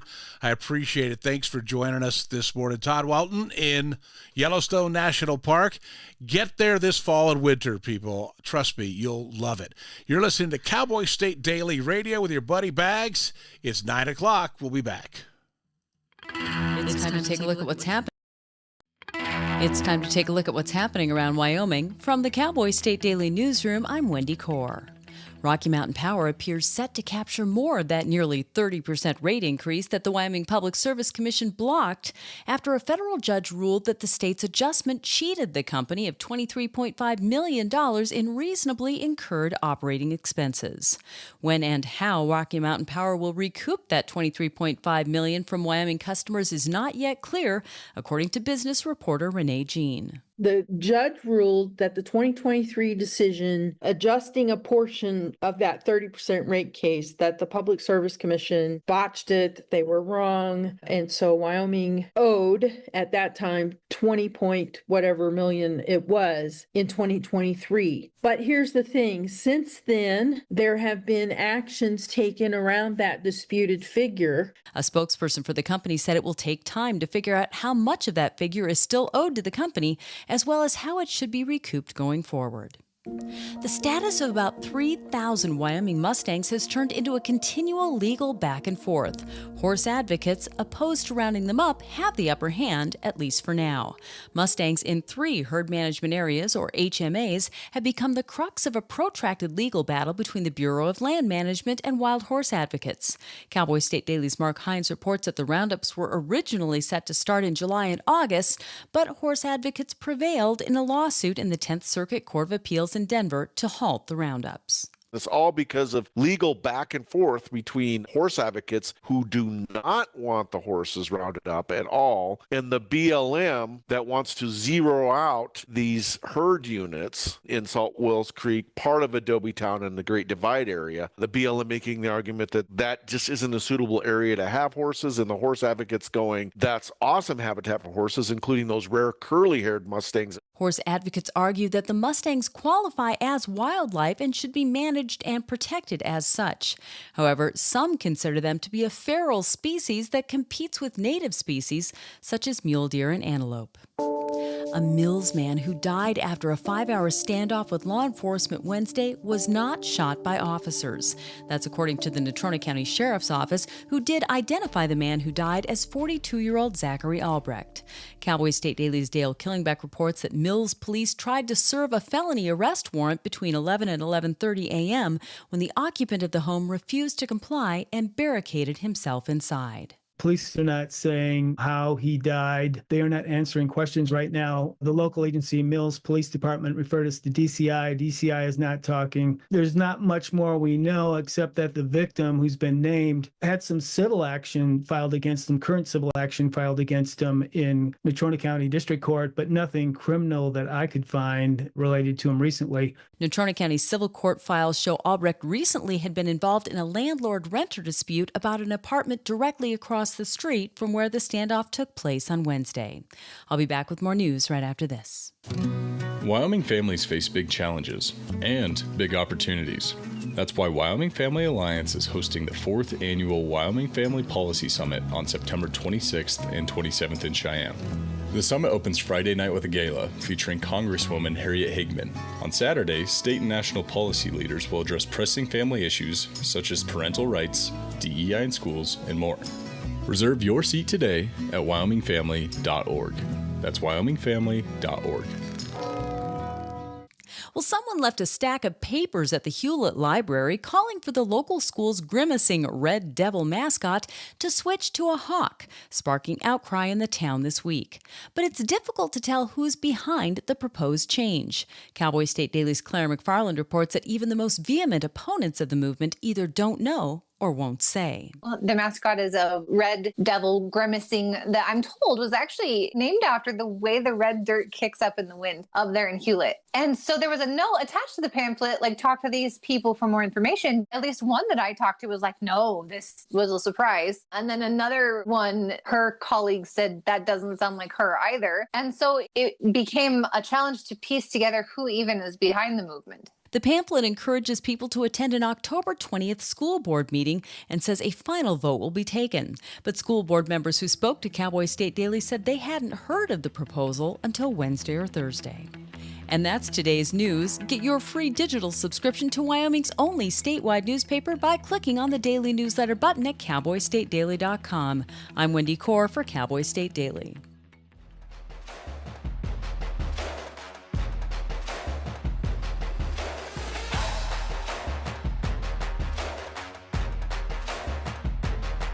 And good morning.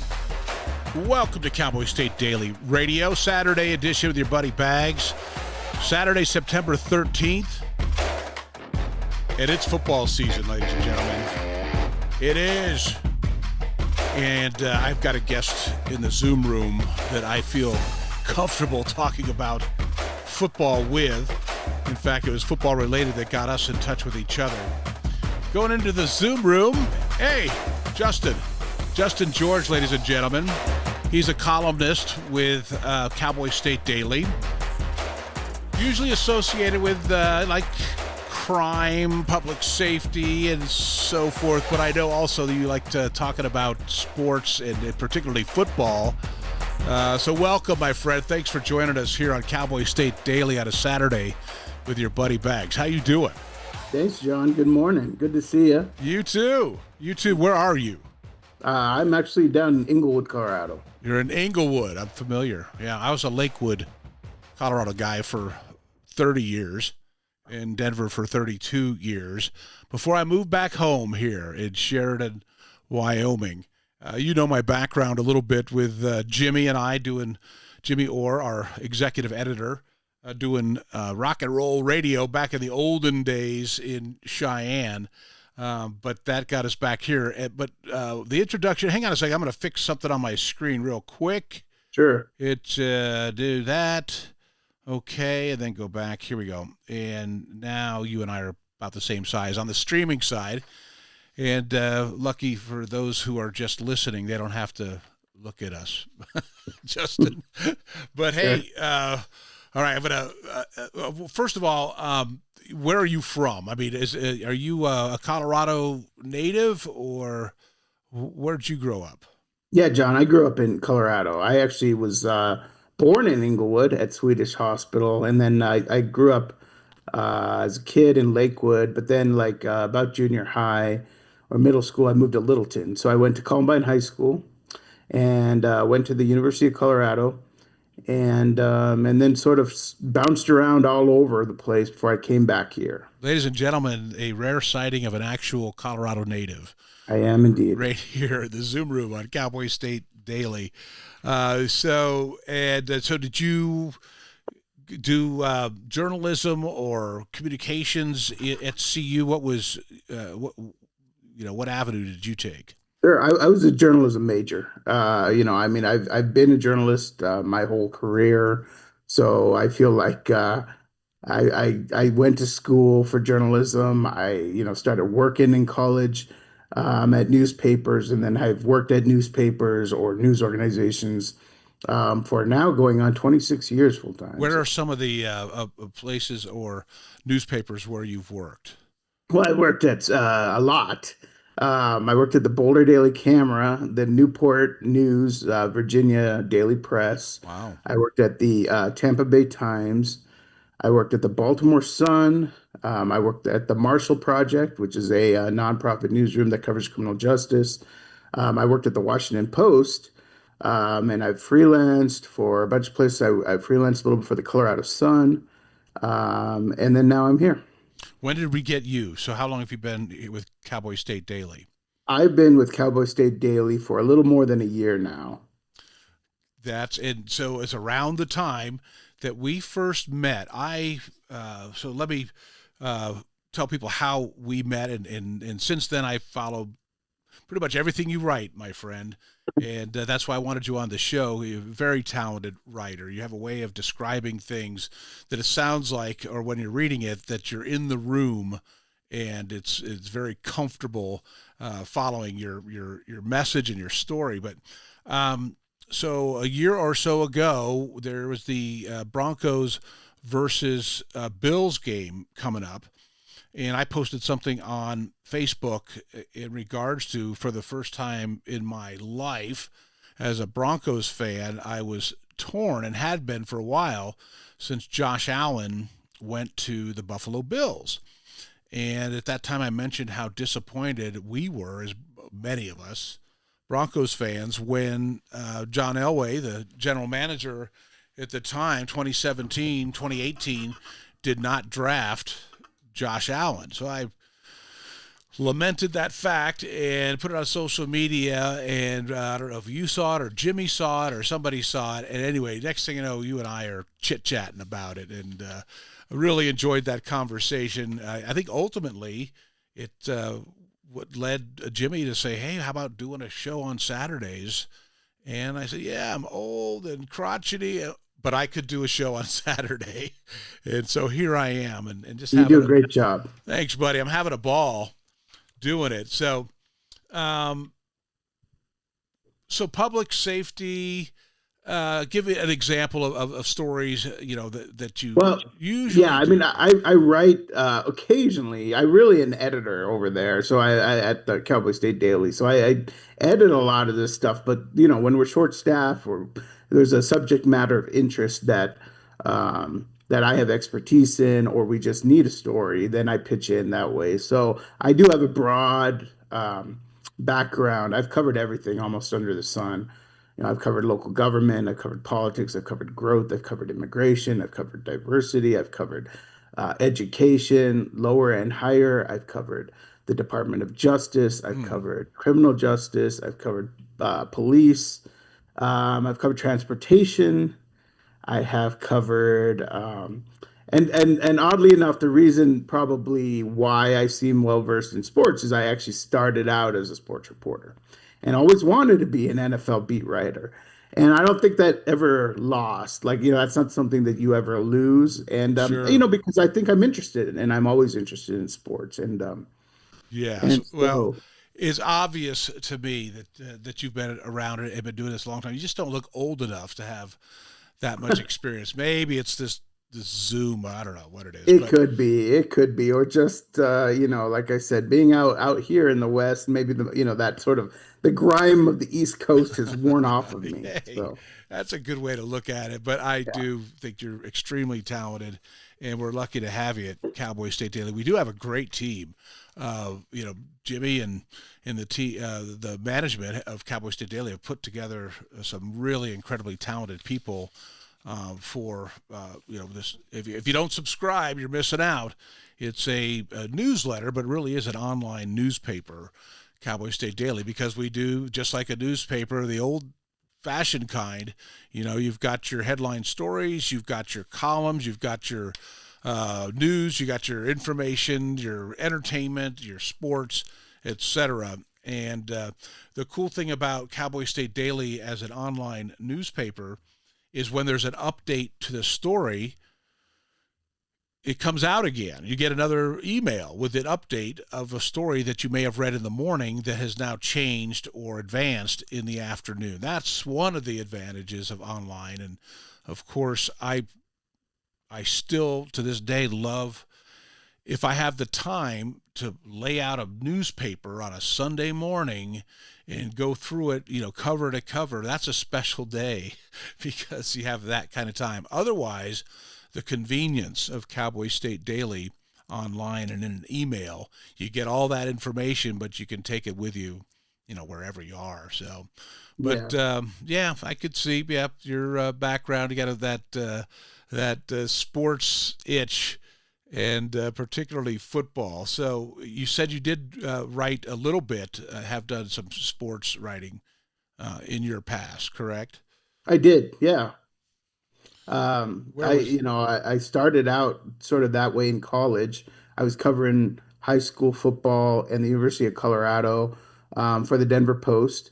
So I was doing quite a bit of stringing for them, and then I was once I graduated, I got the internship with the Daily Camera Boulder, and it was an interesting one because it was half sports and half news. And I had my whole goal, was this whole time I had been talking to sports editors, and I wanted to sort of pivot myself into covering, ultimately an NFL franchise like the Broncos or something like that. I had, besides doing the Denver Post internships, I had been a research assistant for Adam Schefter on a book he wrote about Terrell Davis, and I had other sort of different little internships in writing things. So I was really like just kind of my whole career and my whole path was set on being a sports writer. But when I got to the Daily Camera, they didn't have an opening at that time in the sports department. So they said, well, we'll just give you this internship, but it's through a corporate, so it has to be like kind of news focused. So we're gonna like sneak you in to the sports section, but also you have to spend like 2 days a week in the news department. And so I thought that's great. And so I would work in the days like covering like learning. I mean, it's a different world, learning like council meetings and stories about like annexation at the time in Colorado. It was a big growth state. So, that was sort of the big thing that was going on was growth and things like that. And I had no idea. And I learned all these new terms and I learned about council, covering council and resolutions and second readings and all this stuff I thought was so boring.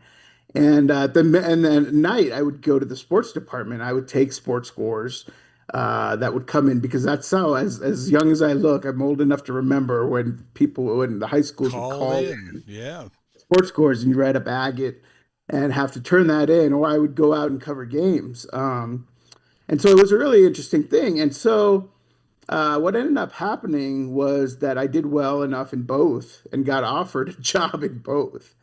And it was a really tough decision. So for sports, it was going to be like covering high school stuff. But for news, it was a pretty prominent position. And I remember in the middle of my internship, I had told my editor, I really hate this. I don't want to write about like council stuff like that. I had a very good editor. And this goes to show you, it's the people who are in leadership positions who can really make an influence in your career, in your life, and what you do. And the editor that I had was like, you don't have to write like that. You don't have to write like newspaper voices. And he gave me all this stuff, and he gave me all this great writing by people in newspapers. I think it was at the LA Times or Stories, Washington Post, and all these great writers like, Gay Talese and all these people who did, great nonfiction writing. And he said, you can write like this. There's no reason you can't.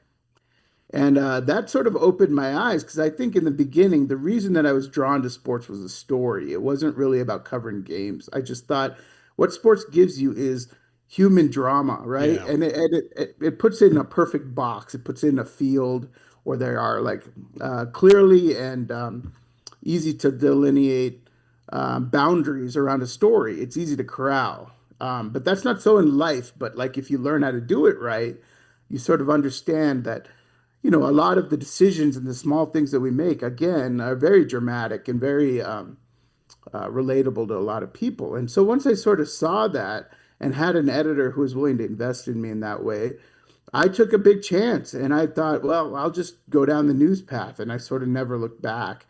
But at the same time, even while I was working there, I was still asking for like side gigs or like, to go in at the Daily Camera, and they would let me cover Bronco games and write sidebars and stuff like that. So for the first year, couple of years I was there, I was doing both, but I was mostly a news writer. But from then it was just straight news. So. Yeah, in January of last year, you wrote an article about Josh Allen and you and I both being, I'm assuming, that Inglewood would make you a Broncos fan.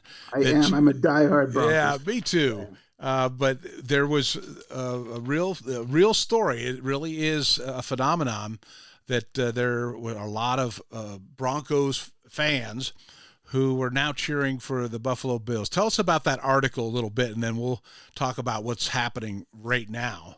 Sure. I mean, I think it's an interesting phenomenon. You would notice, I certainly notice when I come to Wyoming is that you would see, Buffalo Bills paraphernalia, or you would just see online how many, Wyoming Cowboy alum and other people just in general in Wyoming all of a sudden have become Buffalo Bills fans. I got to say, as a Broncos fan, that kind of irks me. Yeah, it does. I didn't go to the University of Wyoming. I went to the University of Colorado, so you got to forgive me for that. But to me, the Broncos CSU. region, yeah, and I think we talked about this, John, is the Broncos region stretches pretty far from Wyoming down to New Mexico, sure, over even into Nebraska. I think it's still the case that it's the largest, yes, land-wise, and it's also the largest radio network of radio stations that carry the Broncos game. And second to Colorado of affiliates is Wyoming, with 20 some affiliates. So it's almost like the local team. Denver is our big city too. So most Wyomingites were, I don't know where it is now, but Broncos fans. And, it upset me because I kind of blamed the Broncos for this, sort of taking for granted its fan base. And then through the dreadful, and what had happened, and we talked about this in the story, John, is that not only did you have this, clearly a fantastic quarterback and a good guy and clearly somebody who people can really like and get behind in Josh Allen. And you had him come at that time, but it came at the time that the Broncos franchise probably at one of its worst sort of aimless points for more than, about a decade. You had no ownership. You had very poor leadership in the ownership. And you had, this losing culture. And I think that turned a lot of people off, obviously. And then you had this star, Wyoming, this quarterback from Wyoming that came sort of out of nowhere and just kept rising and rising and rising. And then, of course, there's this sort of Star Wars moment, in the story where the Broncos have an opportunity to draft a guy, and then they turned, they did it. They didn't take him when it was the obvious choice. I remember that day well. And in the meantime, all Josh has done is increased his value, increased his legend. And we'll talk a little bit about that too. First break here for us, Justin. Appreciate you coming out and hanging with your buddy Bags here on a Saturday here on Cowboy State Daily Radio. It's 9:21. Back in a flash. This is the Cowboy State Yellowstone Daily to Radio. Devil's Tower, the Bighorn Mountains to the Teton Range, Cheyenne to Sheridan, Rawlins to Ralston. Cowboy State Daily Morning Show covers the state like no other radio show or podcast. We love Lovell. We're eager to share the stories of Story, will crow about Crowheart, and yodel over Yoder. Whether you make your home in Sweetwater, Chugwater, Powder River, or Green River, the Cowboy State Daily Morning Show will make you feel right at home. Jeffrey City, Atlantic City, we see you. Little America, Big Piney, you're on our radar. Howdy, Wapiti, Meeteetse, Shoshone, Ten Sleep, good morning, welcome, Torrington, Riverton, Wheatland, Lusk, Lingle, Lander, Timber, Casey, Kerwin, Moorcroft, Mountain View, Moose, Fort Bridger, Fort Laramie, Fort Washington, Canada, Hudson, Hewlett, Dayton, Daniel, and DuBois. We are east of Weston, west of Midwest, north of Newcastle, and south of Sundance. Border to border, we love Wyoming and every one of its communities, bar none. This is the Cowboy State Daily Radio Network. Meet Norm. He lives with anxiety, but with the help of this latest innovation from Be Normal, he can be normal, just like everyone else. With the swipe of a finger, you can project happiness, confidence, machismo. Why settle for being real when you can be normal? The Normal Maker. New from Be Normal. This item doesn't really work because there's no such thing as normal. We're all different. What we like, how our brains work. In fact, 1 in 5 of us live with mental illness. Don't filter who you are. Start by talking to someone you trust. And remember, there is no normal. Nestled between Casper Mountain and the North Platte River, you'll find the heart of Wyoming. With a bustling downtown centered around our outdoor haven, Casper is for adventurers, freedom seekers, and rule breakers who find beauty off the beaten path. So if touchable history, a vibrant community, and uninterrupted outdoor recreation define your travel itinerary, allow us to welcome you to the one and only Casper, Wyoming. Plan your trip at visitcasper.com. Love is a lesson that doesn't end. It knows no conditions, so you better buckle in. Love keeps you on your toes. It never stops, only grows. Love isn't easy. It's a commitment, especially when they're being their most resistant. Love is being prepared for the journey ahead. Love doesn't let any concerns go unsaid. Love is finding the right seat so you can take a breath. But remember, love isn't lax. It always double checks. Check that your kids are in the right seat at nhtsa.gov/the right seat. Love protects.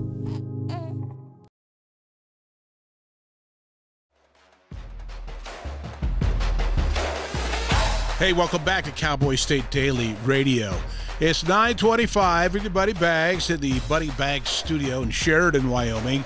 We're going to hop on down to Englewood, Colorado in the Zoom room.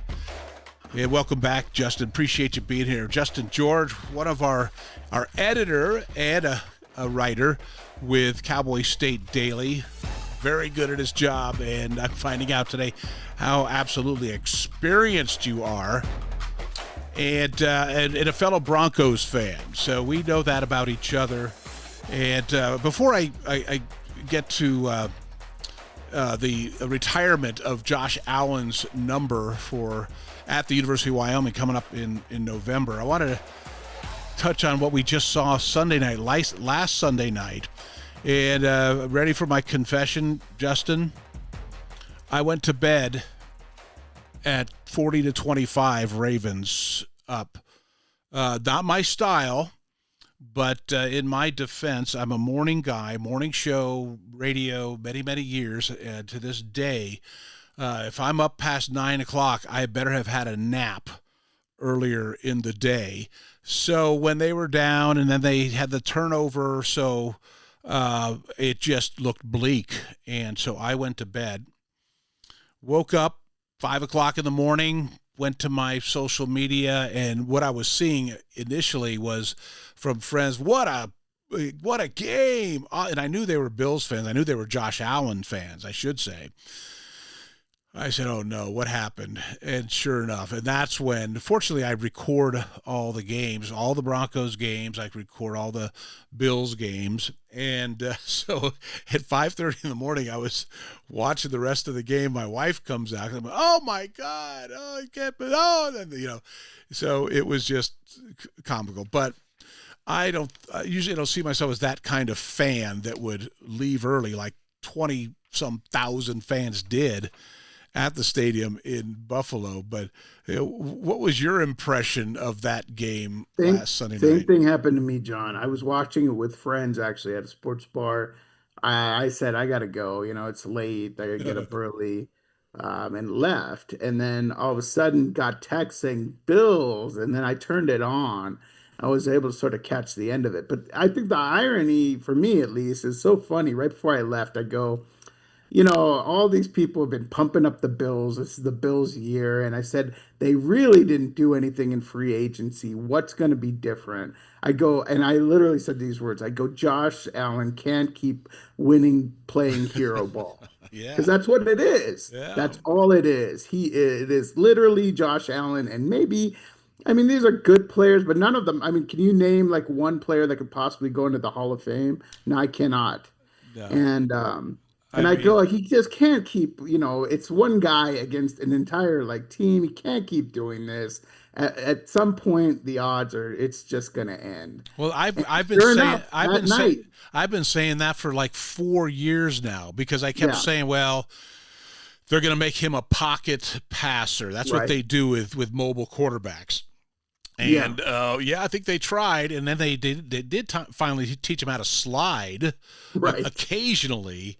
But there he goes again, and his legend just grew going into the game. It was, it was Mount Everest level of legend, and then he just grew at another. And I think that's the connection there, right? Is like having grown up in Denver when John Elway was around. Yeah. I mean, those are some god awful teams that he dragged to the Super Bowl. Exactly. I mean, there was not a lot of talent on those teams at all. And again, it was John Elway playing hero ball, winning games, and Josh Allen is this laser arm and the ability to run and a charisma about him that can sort of raise all boats and everything. I mean, the parallels are there. I mean, he is a mythic figure. And it's almost ironic that it was John Elway that had the opportunity to draft him. And I remember telling people then, when we were coming up from Denver to watch UW play, both my wife and my son are UW grads, and we came up whenever we can. And so I think we saw a total of 4, maybe 5 games of Josh playing in Laramie.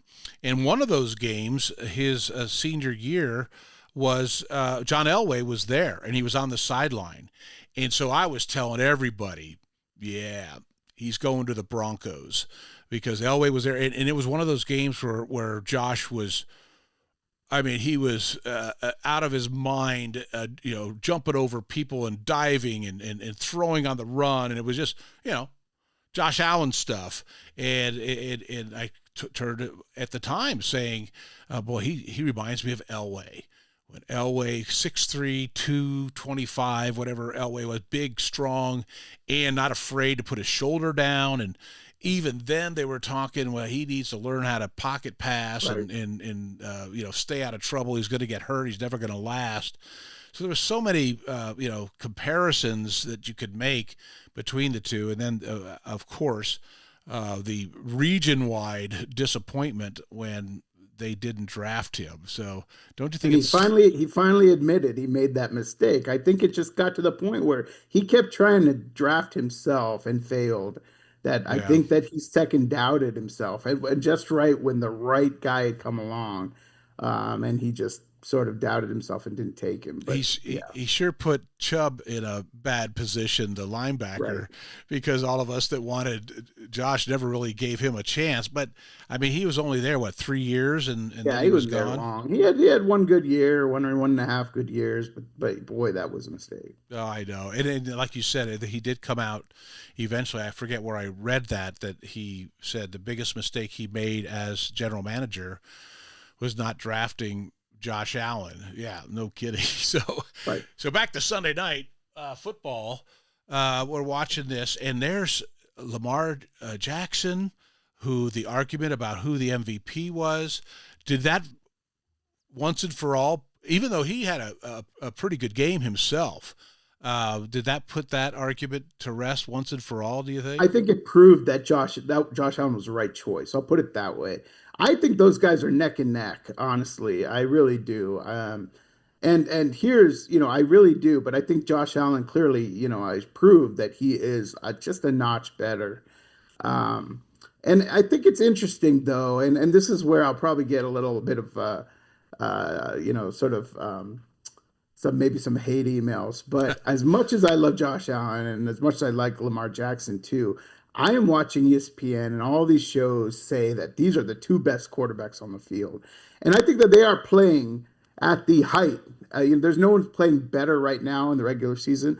But I think they got to prove it. Until they get over Mahomes and get past it, I am not ready to send them, to the Hall of Fame. They're both going to the Hall of Fame. But I'm just saying, they have this huge obstacle in the way, and it is Patrick Mahomes. And I hate the Chiefs. I hate the Chiefs more than anything. I'm a Broncos fan. But I'm also a realist that the Broncos will never be good until they beat Patrick Mahomes. And I think that's the same with Josh Allen or Lamar Jackson or any of these guys, that unless you get, sort of beat the king, and he is, I mean, any quarterback who goes to, what is it now, 5 straight Yeah. Super Bowls, you have to take him down. And I think that is what I'm waiting for. And I will give Josh, I'm not only ready, I'll be, among some of the first in line, except that I want my Broncos to be there. But to see somebody dethrone Mahomes in the AFC at least. Yeah, us Bronco fans, we just have had enough of. We've had enough. They've been good for a long time, as we were for many, many years. The Denver Broncos just dominated that division. But Patrick Mahomes has a significantly more talented team around him, and has. I mean, you can go into different positions, and some have come and gone, and pick out guys who are Hall of Fame material that are on that team. I mean, I won't argue with somebody that says, well, the Chiefs are a better team. They do. You have Travis Kelce, you have Chris Jones. Those guys are going in the Hall of Fame. Yep. Absolutely. They have a Hall of Fame coach. I mean, he's a brain. And again, that's why you got to push the Bills organization. You have a once in a lifetime generational talent, just like Elway. When Elway had Dan Reeves, Dan Reeves squandered a lot of those Elway years, and it took Mike Shanahan in order to put pieces around him. Yep. And I want, if you're a Bills fan, if you're a Cowboy fan, you want to see the same thing happen, because Josh Allen clearly deserves it. He deserves the talent. And hopefully they might be building towards that. Henry he was unstoppable. And again, that's why it's the best sport ever invented. Really is. So here's the guy who's dominating the game, no doubt. I mean, he is such a beast. In that the game, the televised game, they showed how he works out. Did you see that? You know what I'm talking about? Yeah. And oh my God, he is a beast, and they couldn't stop him. And then it's him who fumbles and completely turns the game competitive with that fumble. Yep. That's why it's the best game ever. There's so much drama. There's a storyline like every 3 minutes. Yes. And Josh had a decent game all the way up to that point, and then it went psycho. He just clicked. It was like a switch went every off. pass was, and I even said this to Deb, the one that was the sideline pass where he dropped it over one and in front of another DB and right into the breadbasket. I told Deb, I said, I could have caught that pass. That was perfect. He dropped it in there. And this was after the game where there was a few times where he threw short, he threw behind. He wasn't terrible earlier in the game, but then all of a sudden he smelled blood and he just turned it on and he couldn't miss. That was pretty amazing. Yeah, I mean, it was just like he saw opportunity, and it was just he took it. I mean, it was classic Josh Allen, So you're a CU guy, and I am. Prater. It's Prater. It was a brutal loss last night. A brutal loss. Oh, I know. They're getting a lot of. And so like that, actually, yeah. I mean, this Cowboy game is going to be pretty close. Really is. You think so?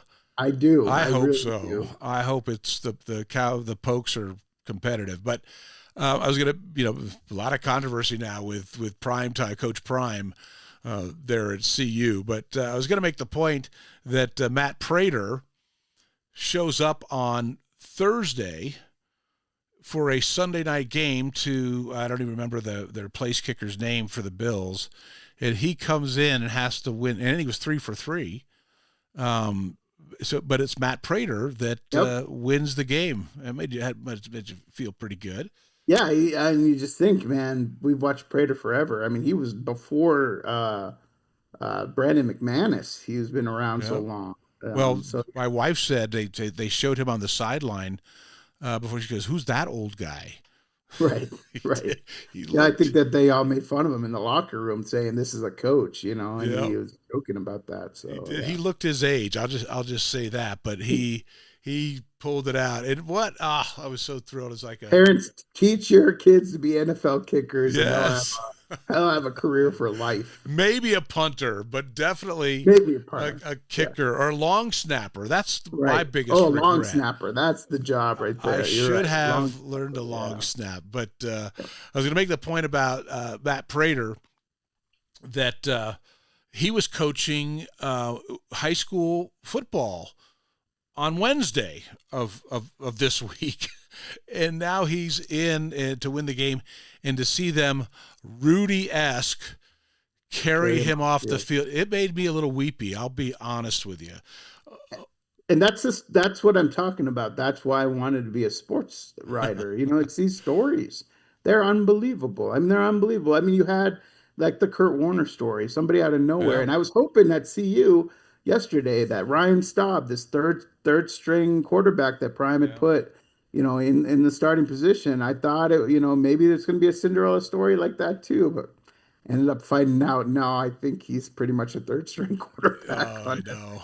It's tough because I fall back on CU because I've always been a Wyoming Cowboy fan. Uh-huh. And nice 2-0 start. They got their hands full this weekend, but tonight. Yeah, tonight. But I've always cheered CU because I worked at KOA, Sure. CU's network station, and we low torch of the Rocky Mountains. You right? betcha. And so through osmosis, I became a CU buff, and I was doing it during the crazy great Coach Mack years of the late 80s, early and mid and late 90s. So those were great times to be a part of, to be covering CU football. So I'm very enthusiastic when they picked up Coach Prime to coach. What do you think they lost? What happened to this momentum? Is it just a matter of personnel, and they haven't brought in the people who haven't matured enough yet to contribute? Well, see, I think a lot of people think that the transfer portal, you can just sort of relock, reload, or whatever. And I am not of the opinion that that's as easy as people think. And I viewed this year as a rebuilding year. And they had lost Shedeur Sanders, they lost Travis Hunter, they lost Shiloh Sanders, they lost their lead linebacker. They've lost a bunch of wide receivers who are now playing all over the NFL. These guys were pretty good. So I just saw that, I know they had a building and forming offensive line, and they got I think the third best recruit to play quarterback, but this kid's only like 17 years old, Juju Lewis.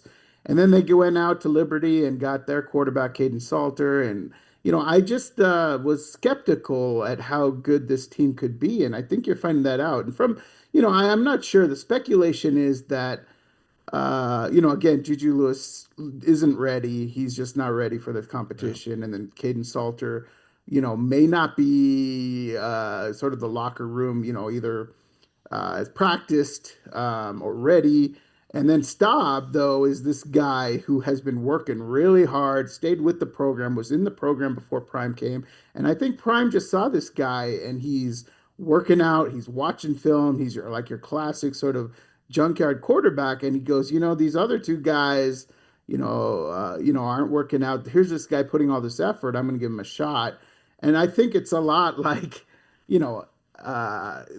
he's great in practice and probably good in there, but when he gets on the field, you're just sort of watching him throw, and he just didn't have the same zip on passes. And it just didn't look like a college, a Division I sort of power college quarterback. So I think that maybe Prime was trying to teach the team a lesson. Like, I'm going with the guys who work really hard. But I think that I think once you start behind and you watch that offense and it looked really, really bad, it just sort of steamrolls, and momentum steamrolls, and the rest of the team does. But also, he had no help. There were drops. The team was just not prepared. They were not prepared yesterday. Well, it's 9:43. When we get back, believe it or not, there's a little bit of controversy around the retirement of number 17, Josh Allen's jersey. coming up on November 22nd when Wyoming takes on Nevada, Reno. And we'll talk about that a little bit, and I want to get your opinion on it too. It's 9:43. It's your buddy Bags, Saturdays on Cowboy State Daily Radio. We'll be back after this. Stay tuned. You're listening to Wyoming is a Cowboy big state. There are so many stories to tell, and here at Cowboy State Daily, we pride ourselves in bringing those stories to you every day. I'm Riley Strand, videographer and production assistant for Cowboy State Daily Video News. Every day, host Wendy Core and I talk to the experienced journalists who are covering the topics, issues, and people that are important to Wyomingites. And in our daily newscast, we bring you their stories. Tune in to Cowboy State Daily Video News every morning, only on cowboystatedaily.com. You're listening to the Cowboy State Daily Radio Network. Wyoming is a place of unlimited potential, a place that inspires us to dream. Since 2014, Wyo Lotto has given back over $180 million to our great state through transfers, winnings, commissions, and more. Dollars that have gone directly into your cities, towns, and counties. Dollars that have changed lives and set dreams in motion. Thank you, Wyoming, for a legendary 10 years. We can't wait to dream up what's next. The climate that we're operating under has everyone on the defensive. You see a person and you automatically put them in a box and say, well, this is what this person should be like. All of this ostracizing people, what are we afraid of? We're called to love one another. It can't be, I reject you as a person. This country's been through so much. Its people has been through so much. Why can't we fix this? Do we have issues we have to deal with? Yes, we do. But we're not going to be able to deal with them if we're fighting and yelling at each other and not listening. Yeah, she has an accent. Oh, gosh, she dressed funny. But we're talking the same thing. We're all concerned about our children, concerned about the world we live in. A lot of people wouldn't even think we should be here talking to each other, but I'm sorry, I disagree.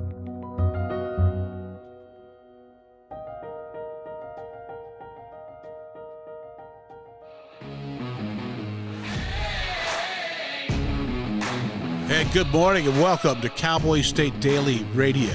9:45, your buddy Bags in Sheridan, Wyoming, talking to Justin George in Englewood, Colorado.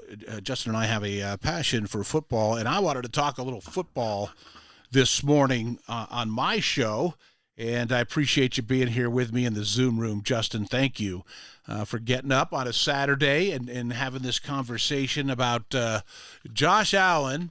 And before I went to the break, I mentioned that there's a little bit of controversy and what that is. So Josh, to become the first UW, University of Wyoming football player in history to have his number retired, which comes as a little bit of a surprise to me because what about Jerry Hill? Jerry Hill, Sheridan guy, Colts all-star, Pro Bowler, named Wyoming's Football Player of the Century in 1992. Number not retired. Jim Kick, number 21, goes to 3 Super Bowls, wins 2, only undefeated team in NFL history still. Can you believe that, Justin? Yep. That's They're still popping champagne every time. Every time. God, yeah. It's amazing now. Oh, how old they look. But Larry Zonka's still alive, I think. I think, didn't Mercury Morris just recently? He did. I think he died, yeah. Yeah, relatively recently. I remember seeing that. And Conrad Dobler, Wyoming Cowboy, 3-time Pro Bowler, known as the still legendary, like the most... the biggest cheat, the dirtiest player in the NFL for a while. He had that reputation. I mean, I don't know if he deserves his number to retire for that, but, 3 Pro Bowls, and it's certainly a dominant offensive lineman. And then Logan Wilson right now, making his own legend there for the Bengals. Very proud of him and his accomplishments. We had his great player and doing a lot of philanthropy and very proud of him. His dad was on the show. Excuse me, the high school athletic director here in Wyoming, on the show, and I see where Logan gets his humility, because his dad was, though obviously very proud, was very kept in check his pride, but he can be very proud. Anyway, point is that have been some great Wyoming football players, and they're going to retire the first one, the number 17. I've already expressed my admiration and my absolute support of Josh Allen. What do you think? Is this a good idea? So I have an interesting point of view, being a University of Colorado fan. So as everybody knows, controversially, the school decided to retire the numbers of Shador Sanders and Travis Hunter last year, right? Right as they just graduated. And everybody was like, oh, this is awful. This is terrible. It's a bad decision. And I was one of the few who understood why it took place. And this is how it transfers to the Josh Allen decision. First of all, let me just say there is no case against retiring Josh Allen's jersey. None. I don't think there is at all. The reason that I think that it wasn't so bad for CU to do that and for Josh Allen to have his jersey retired first before these legacy players is because it's about recruiting, and you need every advantage you can get. You get the guy. I didn't think of that. Get the guy who's in the minds of these high school kids now, of their coaches and other people, when they're going and they're watching film and they're trying to plays in high school. They're looking at Josh Allen. He's playing right now. He's relevant right now. Yeah. And that's what matters. And you're trying to build teams. I mean, the competitive margins here between schools are so thin. You have NIL, you have this, you have that. It's so hard. You have the transfer portal. To have a guy like Josh Allen, one, he hasn't been back to Laramie since he played, which, again, I think I read 7220 Sports and they sort of talk about it, but it's just sort of kind of, strange that has happened. And like, this should be a guy you want on your sideline as much as possible. You want him in front of cameras. You want him talking about the University of Wyoming. Well, he's busy marrying movie stars, and but he does mentions Wyoming quite often. Yeah. Obviously, in the introductions, which is a recording, he says "Go Pokes." We all get it, and we take great pride in that. But yeah, bring him in, retire his jersey. Reestablish a connection. Make it even stronger, and like have those recruits see him, have those recruits see that jersey. I think that is priceless and very smart. And if you want to build a football program, you start with the relevant players. I didn't really look at it from the marketing perspective, but I should have. I was looking at it because when you get old like me, Justin, you kind of take offense at the current wanting to push back and push aside what happened before. So as an example, I saw a poll recently about the greatest linebackers of all time. And it comes out all the time. We see the greatest, tight end, the greatest running backs. And each year, Dick Butkus keeps going further back. Right. And that pisses me off because he was my hero. Before they had, the life-size posters, what do you call it, big heads or? Sure. Before, flat heads. Yeah, there you go, fat heads. Before that, my dad made it. He got a Dick Butkus poster, and he full size, and it was in my bedroom. And I was not a Bears fan. In fact, I'm not even an NFC fan. I was a Dolphin fan early, and then a Broncos fan, and now a Bills fan. But anyway, so that was my guy. So my point is that so here's all these great guys that we just named that were certainly, in their time, dominant Wyoming Cowboy football players. But then somebody comes along, even as talented and as great as Josh Allen is, that how easily we forget those great players of the past, like Jerry Hill, like Jim Kick, like Conrad Dobler, et cetera, et cetera. That's my issue with it. Yeah, and I get that, absolutely. And I certainly have that point of view too, because I grew up, watching the 1990-91 Buffs, and all these Buffs have not had their jerseys retired. So I get that point. I guess another point of view that I come from is I am a sports collector. It's something that I'm a sports card collector, something I got back into during the pandemic and have sort of established a lot of friendships or whatever. But one thing that's interesting too is that, when you're collecting cards and you look at the values, right? And all these sort of what we call vintage cards of these guys like Dick Butkus, their prices just sort of slowly increase. But if you look at what's in the market and what's hot right now, it's the current players, right? And why is that? And you sort of have to sort of like understand that. Well, one, it's because who's the age of the people who are collecting now, who's relevant, who's whatever.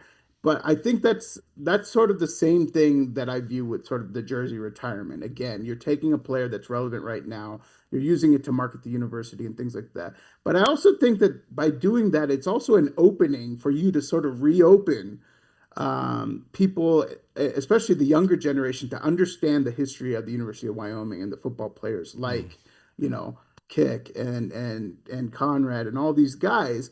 Because once you have Allen up there, you schedule the next one and you have Josh Allen sort of talk about like, oh yeah, these guys preceded me or how important they are to the program. And I think once you get Josh Allen, you're drawing in again people who are like, oh yeah, I love Josh Allen and now I love the University of Wyoming too. I didn't really have as much of a connection. Oh, and now they're retiring this player. Who is this player? I'm curious. Whose name is going to be next to Josh Allen? So yeah, maybe it's a loose argument from me, but I think there is a tangential thing. You start with the most relevant player and sort of work backwards. And that way you sort of reestablish that connection with the past. But I totally get it. I think, I, again, worked my way up in the sort of that honor system where you earned your way and you also like paid homage to the pioneers and the mentors and the people in front of you. So I also believe that they deserve credit first, but as long as they get the credit, I think that's what's important here. Well, don't get me wrong. If I could, and if it works out, I want to be at War Memorial Stadium in Laramie on November 22nd. I am a huge, almost goofy level of fan of Josh Allen. He's his personality. I heard some stories about him while he was in Laramie about the way he treated people. So what you are seeing is what you're getting. So all this stuff that you see online of him being nice to kids and so forth. So long before he was bringing home that kind of money, he was doing those kinds of things for kids and people in Laramie, Wyoming. And according to others, when he was in high school, he was BMOC everywhere he's been, and he's never acted like that. And so that, to me, on top of the fact that it is must-watch TV, I have to see what's he going to do today. And every time I think, well, okay, it's pretty much it. He's done it all, and there's nothing new under the sun. Then he does something again, and that's just been for his 7-year career now, and he just keeps impressing. So he's the closest thing to Superman in the NFL. He really is. I tell you, and how hearing big he is, how powerful he is. Yeah, I mean, he is something else. I love hearing how his teammates referred to him, but better yet, I love hearing, I just saw something on YouTube. They asked like 10 defensive players from around the league, who's the toughest guy, and their description of playing against Josh Allen, and hearing them say what you just said. Not only is he, big and strong and have a great arm, but he is no quit. He is going to put his shoulder down, and they were referring to him not as a quarterback, but as a football player. And I think you know what I mean by that, and what they mean by that. When you watch Josh Allen play, when you watch Tom Brady, okay, no, we'll not argue. That's a quarterback, and a great one, all-timer. But with Josh, you feel like, and so do his teammates and the people play against him, they're playing against a football player. He's going to hit me while I'm trying to hit him. And so they have this level of respect for him that you don't always hear, especially opponents and especially defenders who who hate quarterbacks Yeah, talking I mean, about him. the quintessential play of last year that Josh Allen had was that pitch back in the snow, right? It wasn't even a pass. It's when I think it was Amari Cooper cut that, pitched it back to him, and then he ran over everybody into the end zone. I mean, that's what you think of when you think of Josh Allen. I thought of the Kansas City and the touchdown run where I think Al Michaels said, that's the play of the year. That he not only all we need the first down, that's all we were asking for was the first down. And then not only he jukes a guy and then gets hit by one guy, gets hit by another, and takes them all into the end zone. And it's like they peel off of him, right? Like just kind of like peel off of him. And the way he popped up and his chest came out is like, I love this game, man. This is the best game ever invented. Really quickly, we're almost out of time, but hey, Broncos fan, is it the Chiefs again in the AFC West? I don't know. Okay, first of all, I went to the game, and this is one little thing I wanted to bring up to you. So I went to the opening game at Mile High last week, and at halftime, the University of Wyoming band, just before, came out on the sidelines. We're marching there, and I'm like, this is great. This is a good thing to reestablish the Wyoming connection with the Denver Broncos. And what happens? There is a rain delay, and they marched back in the tunnel and never played at halftime. I remember that. That was so. I was so proud that the Pokes band was going to be there. But yes, all right. We were all looking forward to it, and it's so symbolic of where the relationship with Wyoming and the Broncos are right now. And I'm glad the Broncos are trying, but get that band back, get them back on the field. So I really don't know. I want to see Bo Nix play better because he played awful. He played absolutely just stinking awful in the last game, and I want to see him play better against Indianapolis. Justin, I got to run. I'm at the top of the hour. Right. I'm not sold on the Chiefs. The Chargers are tough. It's a 3-team race, and watch out for the Raiders. Hey, let's do this again. We'll get into the season a little bit, and let's talk. Let's see where we're at maybe in a month or so. What do you say? You got it. All right. Thanks, John. Thanks, Great Val. Appreciate it. Always. You take care. And you're listening to Cowboy State Daily.